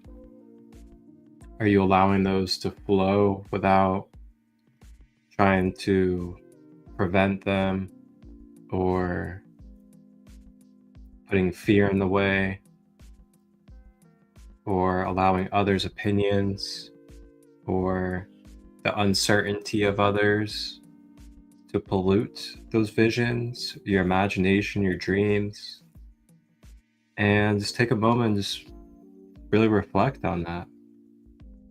And just try to be honest, be transparent, just non-biased, no judgment. And just kind of see for yourself, is there anything that's really kind of maybe bringing some resistance to the flow of my imaginative, my feminine, my creative energy? And, does it stem with the roots of fear? Or is it about suppression? could have to do with the past, because when I tried to express myself or share my creative abilities, maybe I was rejected in the past. Those are the subtleties that could be in the background. So taking moments like right now in this moment, this is where we kind of allow ourselves to get into more of a stillness, and then we can feel that autopilot in the background and really get a sense of, okay, this is kind of unconsciously flowing through me, either mentally, emotionally, physically, spiritually. And we're all humans. We all are going through some type of chemical and chemistry of some sort.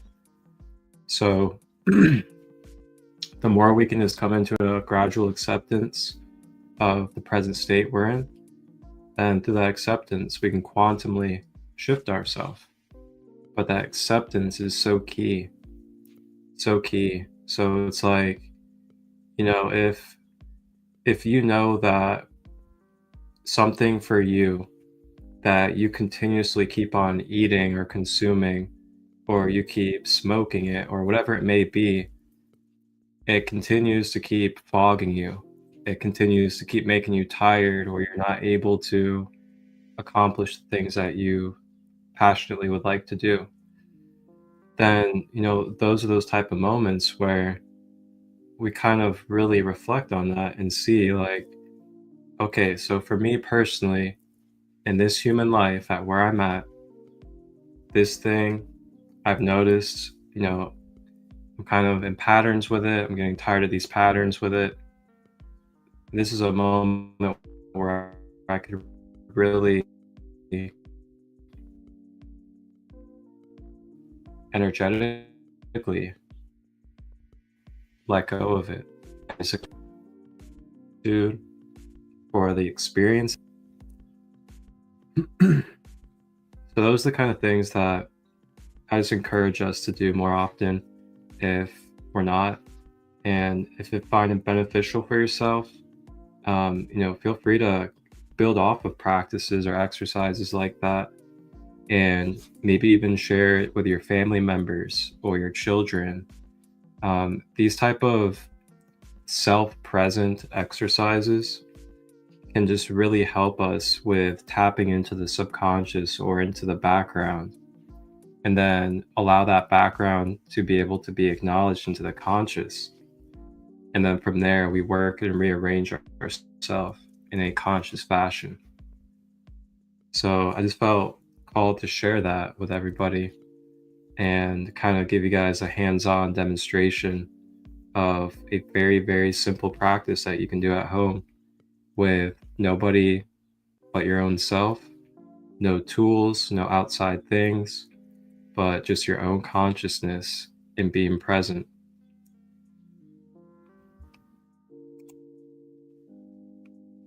And with that, you know, these type of practices, they can also expand.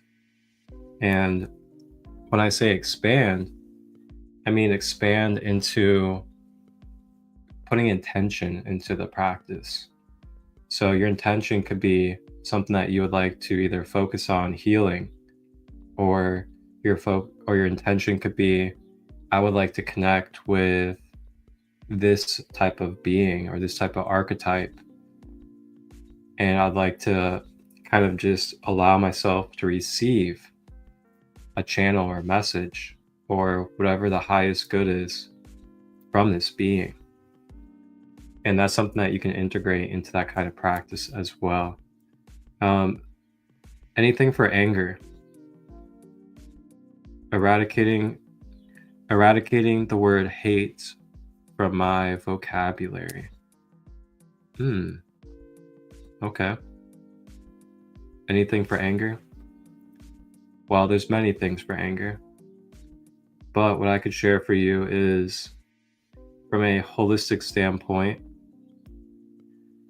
anger typically has to do with having repressed emotions. So anger is usually something that comes from a buildup of stored emotions within us. And anger is also at the root chakra. So it's like the lowest form of emotion, or one of the lowest forms of emotion when it comes to our dimensions of experience. Now, that doesn't mean it's good or bad. It's just the density and the vibration is one of the lowest. So with that being said, when we do root chakra work and we clear our root chakra, which is more on the metaphysical and intuitive side, we allow ourselves to release and clear out these stored emotions a lot easier when we have a more balanced root chakra. So you can listen to root chakra frequencies. You can do the singing bowls. You can do journaling. Journal out things that you're angry about. Journal out things that you may have fear of, or things that may be causing pain in your life. And then with that, you can also go into a guided meditation, which you can find on YouTube, or you can get a meditation from myself, and integrate different things. There's a lot of different things you can do. There's yoga as well. Yoga is a really, really deep practice that can help you with releasing stored emotions in your physical body, as well as clearing out your astral and spiritual body as well. Along with that, you can always book sessions with myself as well. I offer online Reiki. I do readings. I do light language activations. I do chakra clearings, inner child healing, subconscious reprogramming. These are all available online for anybody to book with me. And then you can also reach out to people like Sandee as well, and other wonderful practitioners of the sacred kingdom that we have. We have a whole entire plethora of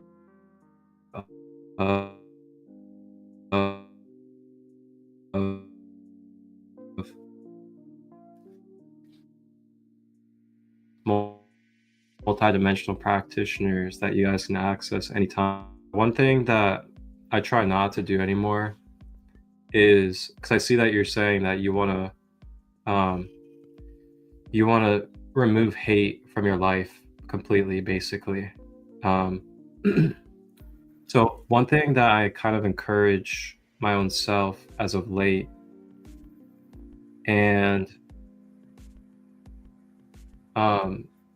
one thing I've really been encouraging myself is to try not to avoid and try not to stay away from, or try not to feel like I need to completely remove something because of a certain reason. And the reason why I'm saying this is because what I realized is that what I was doing through those type of actions and mindsets is that I was actually forming an attachment, even though I'm portraying and saying that I'm not wanting an attachment. So it's kind of like that saying, and this is a very cliche saying, what you resist persists. Exactly. So when we understand the art of duality, and the art of duality is the law of rhythm. Grab your Kabbalion if you have a Kabbalion, go into your Hermetic principles. Can't remember which number it is of the 7, but it is the law of rhythm. So the Hermetic principles are just the laws of how energy functions in the universe. And what it's saying is that what swings one way in momentum must vibrationally swing back the other way in that same momentum. And that is the law of rhythm in duality. So with that being said, if we are in one extreme, say you really are possessive, really attached, cannot live without something, you're in that extreme of attachment with it. But then the contrast of that you just want nothing to do with it completely, and you just want to avoid it, and you want to basically push it away as if it is the worst thing ever in the world. What you're doing is you're then pushing yourself all the way to this side of the contrast, basically on the other side of the coin, instead of being in the center or the balance, where you're just staying neutral and you're just being an observer. And you're just like, hey, hate is part of experience. So be it. But I'm choosing not to hold on to hate. And that's okay. Hate can be experienced as it's necessary in the moment that it's experienced for anybody. And that just is what it is. I don't feel like I need to run away from hate. I don't feel like I need to discriminate from hate. But just to realize and honor that we go through a full range of emotions as humans. And it's actually okay if I hate something because there could be a reasoning behind it. And that reasoning could just be a reason to tell me why I need to have a boundary around it. And that's okay. This is what it is. It's okay. It is what it is. And Imani, yes, it's okay to feel the pain of hate. Because once you feel the pain of hate, you decide what you want to feel instead of that. We as human beings, we're the polarity pole, the higher polarity, lower polarity, even just staying in the middle of it. We're supposed to feel it. We're supposed to explore it. How do you know? How are you going to get to an unconditional love moment if you don't feel a hate moment? The difference is most people get into a hate moment and they stay in it. They let themselves fester in it.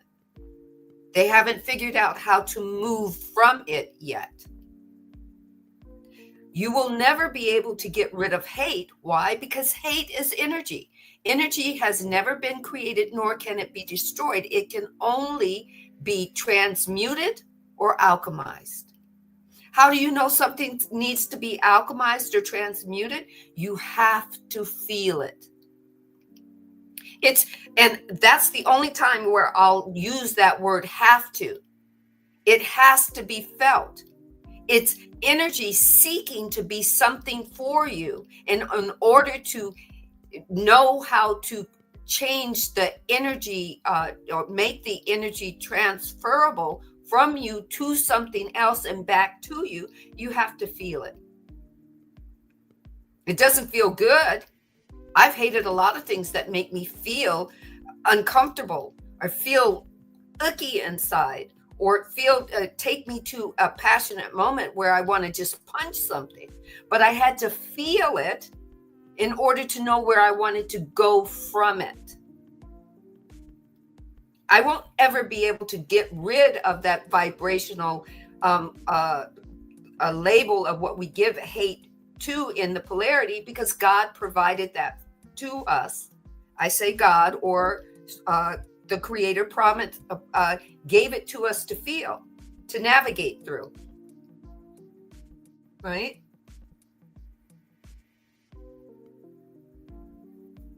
I'm being betrayed constantly by those you try to love. I understand that. I do understand that, because sometimes the thing is, maybe take a moment and sit down. For me, I had to take that betrayal, because that's how I defined it at first, being betrayed by people who claim to love me. I had to sit down and go, why does this matter so much for me? For me, the answer was, I thought that I had to bring them along with me through my wisdom and my understanding and my shifting and my evolving. I had to drag them with me. Well, they didn't want to come. And they were going to make sure that they made it known by their perception of how they believed they needed to deal with me. That's how I did it. I had to sit down, first feel, the hatred of what I'm hating, the energy of it, feel how it makes me feel. And then I moved to a different, I wanted to know, what could I do to replace it? What energy would be better than this? And take upward mobile steps from hatred to dislike, to discomfort, to those. How you do it for you, I can't tell you that unless I sit and have a session with you. And understand you would be vulnerable to you talking about you. It's not talking to me to understand you. It's to me to understand, for you to understand you. Energy is meant to be felt. Energy is meant to be created with. Energy is meant for you to create your own yellow brick road and paint it a different color.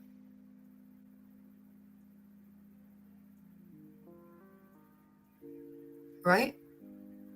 That's all Ra is saying. I can give you all this information, but you're gonna put it in front of your road. You're going to throw your energy out in front of that road, and that road is going to unfold the way you want the bricks to be laid down, the way you want the bricks, what color the bricks should be, how long you're going to walk on that road. You're making all those decisions. The first thing that I had to deal with was the fact that God wasn't making the decisions for me. God wasn't outside of me, keeping me from doing anything, throwing discord and contrast in front of me to keep me from doing anything. For me, I had to learn that that higher being that I call God was in me. And everything was being done by me, for me, because of me, or by me, because of me, and for me, whether it felt good or not. And I'm going to tell you, sometimes the shit just felt really like piss poor. I don't want to be in it. And once I decided I don't want to sit here in it anymore, that's when energy says, your wish is my command. What would you like me to do next? That's when the pendulum that's swinging that Marcus is talking about, you stop it and say, I'm stopping it here. I'm alchemizing it or transforming it, and I'm pushing it back out. Hard people, hard lessons. We choose the class. Exactly. You already have a full horse's length in front of you. Knowing that every choice that we've ever made takes us down a different road.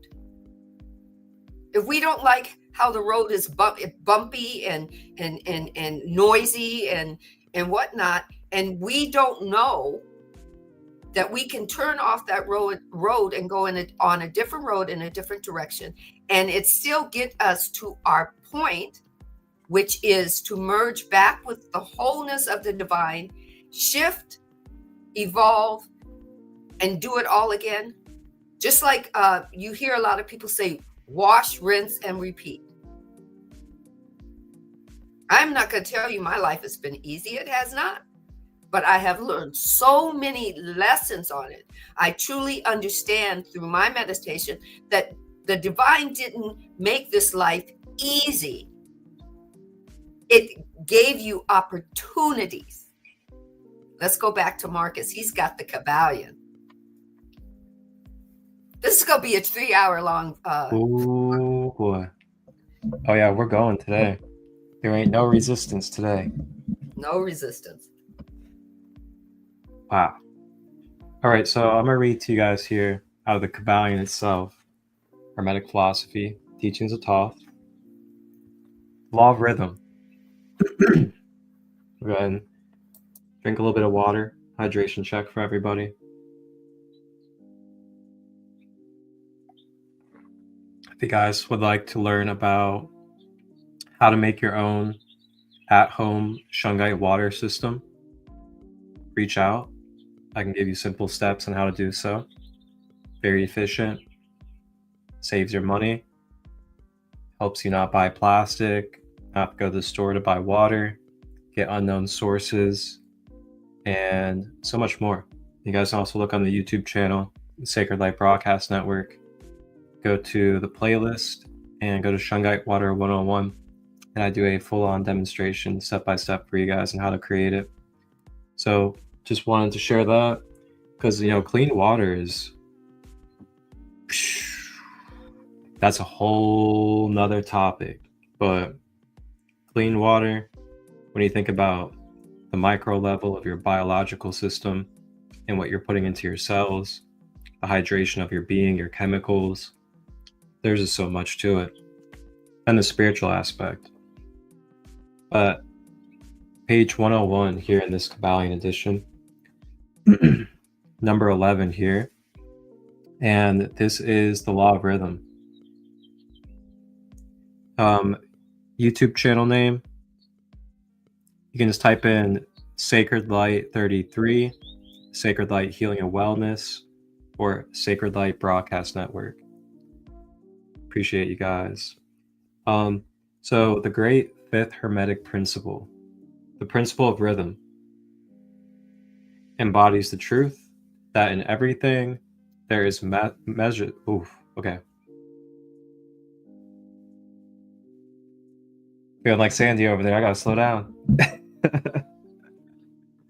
now I know exactly how you feel with the tongue. I was like, okay, I gotta slow down. Yeah. Ooh. Yeah, that's Okay. when the divine says, slow your roll, Sandee. Okay.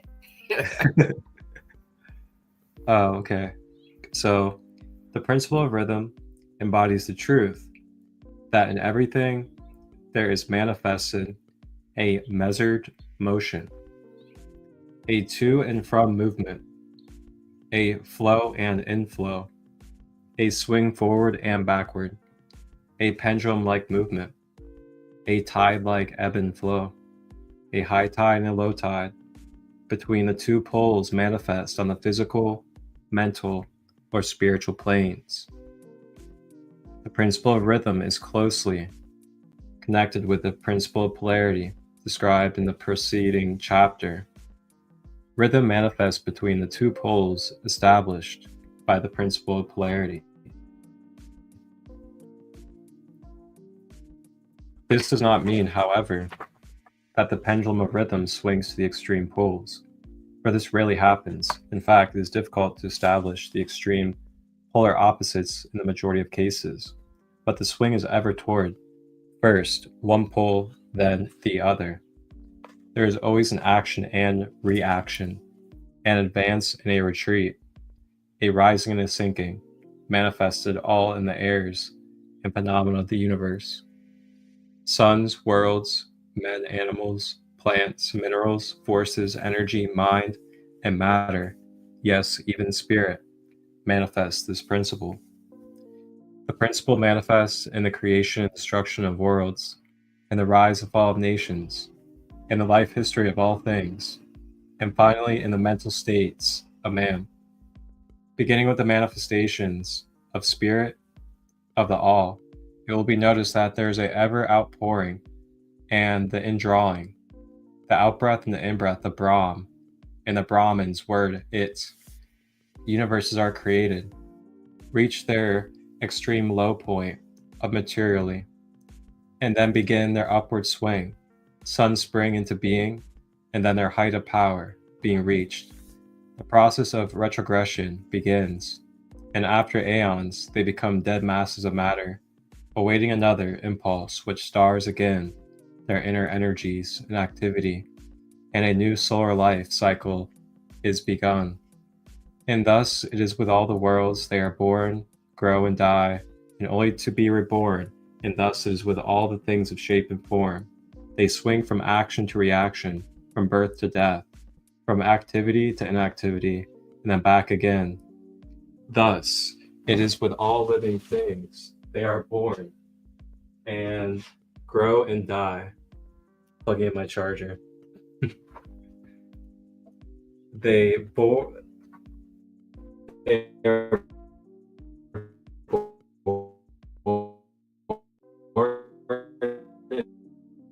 and die.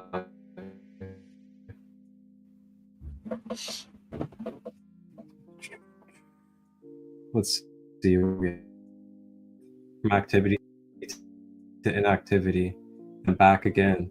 Thus it is with all living things, they are born, grow, and die, and then are reborn. So it is with all great movements, philosophies, creeds, fasts, governments, nations, and all growth, maturity, decadation, death, and new birth. The swing of the pendulum is ever and evident. Night follows day, and day night. The pendulum swings from summer to winter and then back again. The corpuscles, atoms, molecules, and all masses of matter swing around the circle of their nature. There is no such thing as absolute rest, or a cessation from movement, and all movement partakes of rhythm. The principle is of universal application. It may be applied to any question or phenomena of any of the many planes of life. It may be applied to all phases of human activity. There is always the rhythmic swing from one pole to the other. The universal pendulum is ever in motion. The tides of life flow in and out according to law. The principle of rhythm is well understood by modern science. It is considered a universal law as applied to material things. But the Hermeticists carry the principle much further, and know that it manifests and influence extends to the mental activities of man, and that it counts from the bewildering successions of moods, feelings, and other annoying and perplexing changes that we notice in ourselves. But the Hermeticists, by studying the operations of this principle, have learned to escape of its activity by transmutation. The Hermetic masters long since discovered that while the principle of rhythm was invariable and ever in evidence in mental phenomena, still there were two planes of its manifestation so far as mental phenomena are concerned. They discovered that there were two general planes of consciousness, the lower and the higher, the understanding of which fact enabled them to rise to the higher plane and thus escape the swing of the rhythmic pendulum, which manifested on the lower plane. In other words, the swing of the pendulum occurred on the unconscious plane, and the consciousness was not affected. Ooh, okay, I'm gonna read that again, because we're about to get into the really alchemical part of this explanation. Okay, so the understanding of which fact enabled them to rise to the higher plane and thus escape the swing of the rhythmic pendulum, which manifested on the lower plane.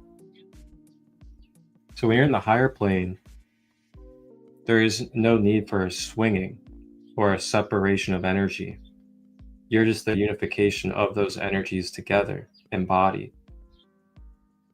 But then when you go into a third dimensional perception and vibration embodiment, then you start to go into what feels like it's more divided and separated, fractioned versions of the wholeness. And that's just duality. You're just experiencing duality and contrast. All there is to it. It's not about good or bad. It's just there, and it's what we experience. So with that being said, continuing, it says, you escape the swing of the rhythmic pendulum that manifests on the lower plane. So when we say escape, we're not saying escape as in we're trying to push away or we're trying to make something not exist because it feels overwhelming. We're talking about escape as in you're no longer being played by the duality.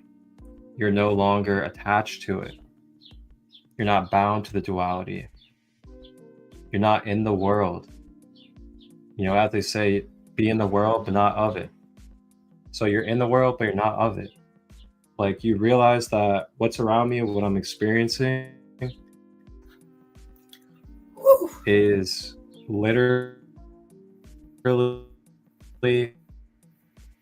hallucinations of illusions infinitely happening.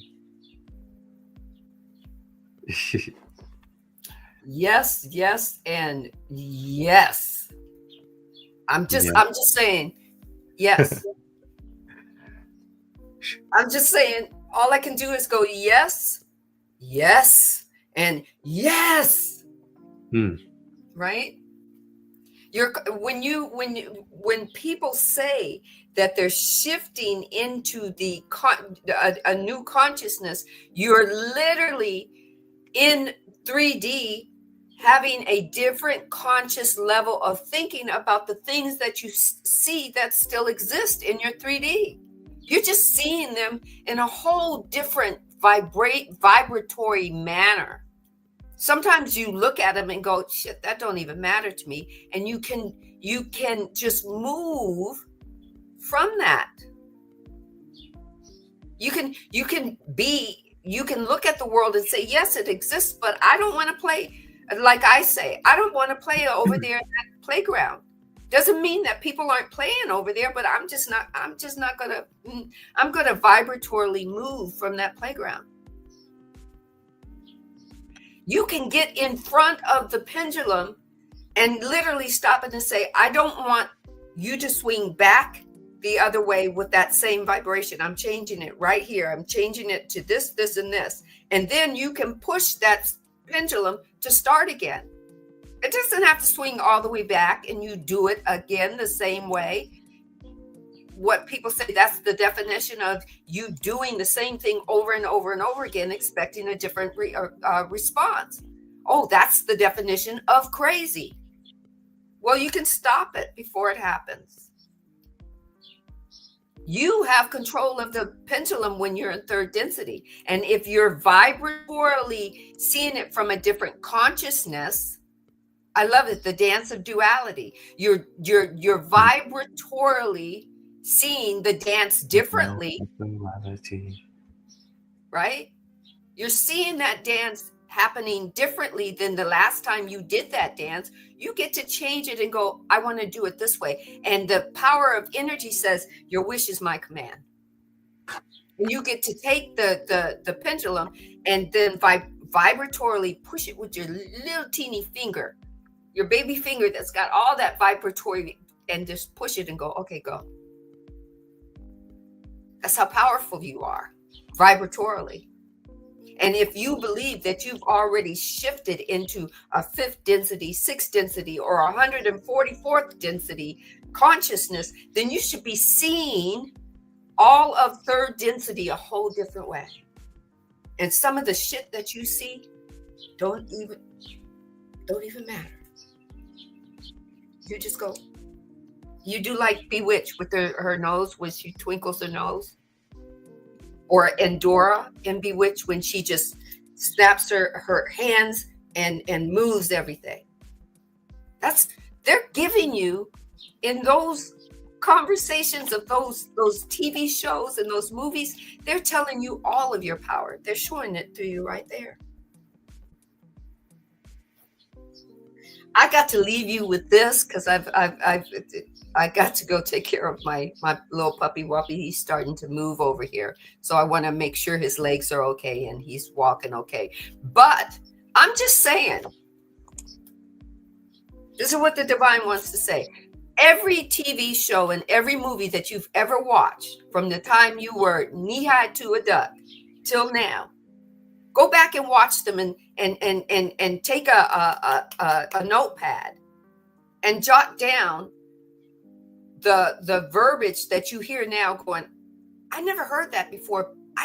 Was that in there? And write it down and see where it takes you in your growth and your expansion. That's your homework. It doesn't matter what the movie is. It could be Dexter for all I know. Even though that information is talking about serial killers, the divine told me there's information that you hear in it that isn't privy to the storyline, but that's privy to your vibrational growth and expansion. The divine is talking to you.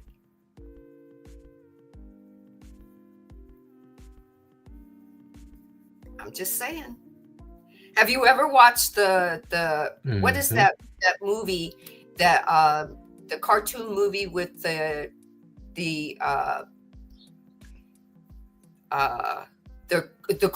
Croods? I think this cartoon movie is the Croods. They did the first one and then they did the second one. The second one was when I think the first one was when they were meeting somebody that was transitioning from being the caveman into being more growing and expanding. And they were learning that they didn't have to stay inside their cave to protect them, that they could go out and venture out and see more things and grow and expand. And when I watched it, I had to watch that 2 times before I really got the grow and the expansion. That not everything was out to get you, that there were things that were outside of you that you could change for your highest and greatest good. That was a cartoon. It was called, I think, The Croods, Croods.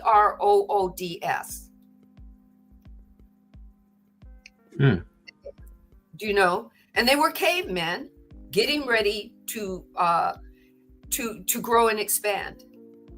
And the father was like, no, I got to keep you all safe, and pulled them together, and they all slept on top of each other. And there was the girl wanting to expand. She was wanting to go outside of the cave at night and see what nighttime was about. There was the guy that was saying, we can go to the sun, to the Tomorrowland, which was trying to reach and grab the sun and live on the sun, because the sun was going to take us to tomorrow. So they were following him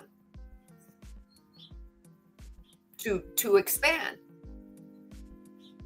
What are you looking at in your expansion that's going to help grow you?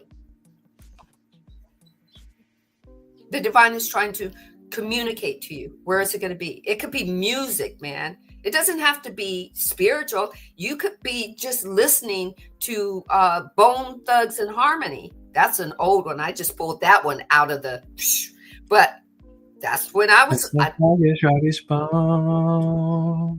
telling you. But if you start listening to the lyrics, you're going to find what vibrates for you. It might not be the whole song. It might just be the what do you call it? The harmony in it. It might be, the chorus. It might be just the way you looked at the dancers when they were doing the videos first came out. The divine is talking to you. Where are you going to find the information? Ra is just saying, I'm just giving you an opportunity for growth and expansion. You make the choice of what you want to listen to when we give you the information. You go from a judgment, yes. You grow into a discernment, yes. And then your discernment takes you to the next viable place for you. What's it going to be? It might not be where I'm at.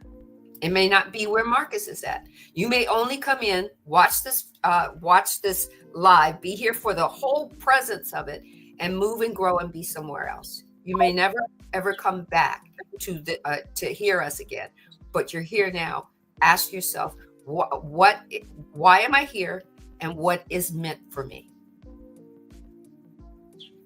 Thank you so much for being part of this very, very, very inspirational. I'm going to tell you, live. Ra has given us so much to discern for our highest and our greatest good.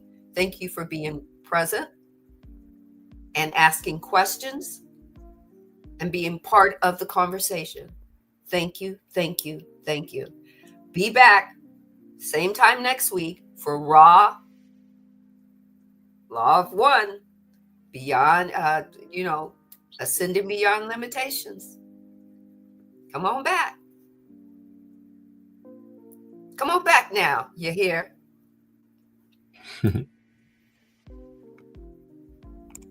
That's right. Thank you guys so much for joining us on this episode. That was flipping phenomenal, says Danica. And Danica, your comments were phenomenal throughout this whole episode. Thank you. Thank you. Thank Much you. love to my queen out there, Rhonda. Amani, thank you for being vulnerable with us in the comments. Thank you. And Amani, reach out. If you need some further support, just reach out. It's what we're here to do. We're here to serve. Me, myself, I offer like 8 to 9 different practices that I can work with you. So, just don't be afraid to reach out if you need further guidance and assistance with your journey. Same to anybody else out there.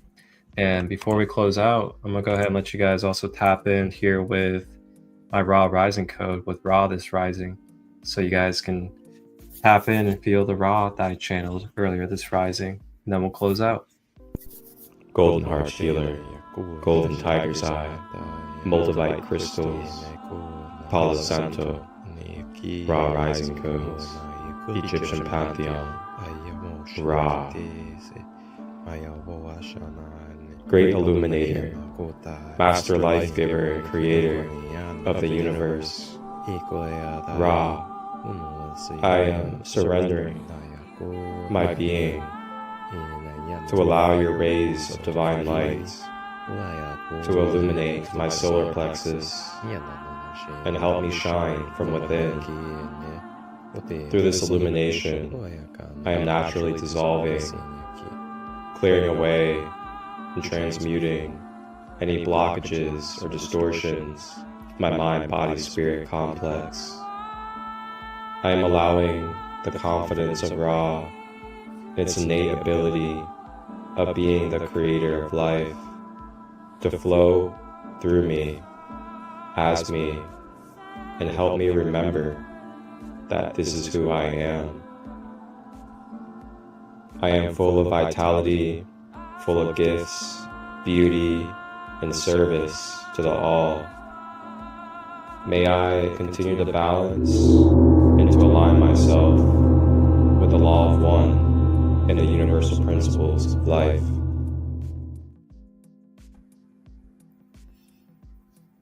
Ooh, oui. Yeshu sonoka e te shiko aite. Boloku ate ni shi dai mdo a. Hisono to toka ai yese se no te ki se na te I. Boloku yese sono toko a. Se no to a nebiki ushanata I. Pe she ushanata ku a. Panda a. Te san na here.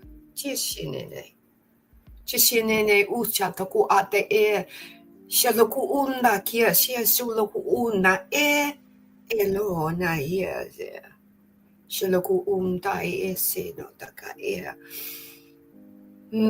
bakwana te ki se solo na here ala kinto shino tuku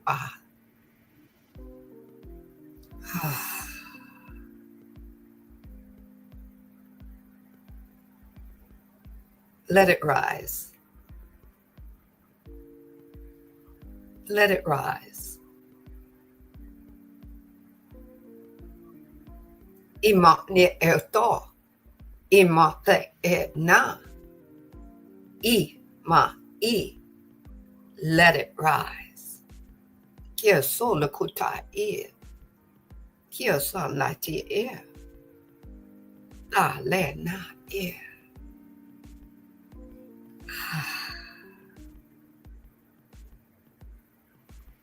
Wholeness and balanced love.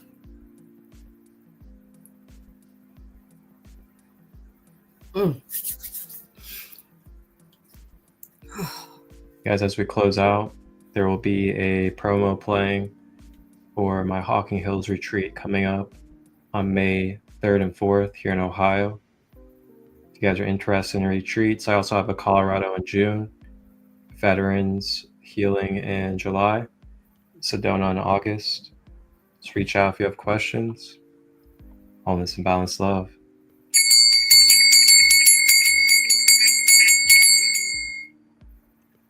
And If your soul feels out of sync with the universe, it's time to reconnect.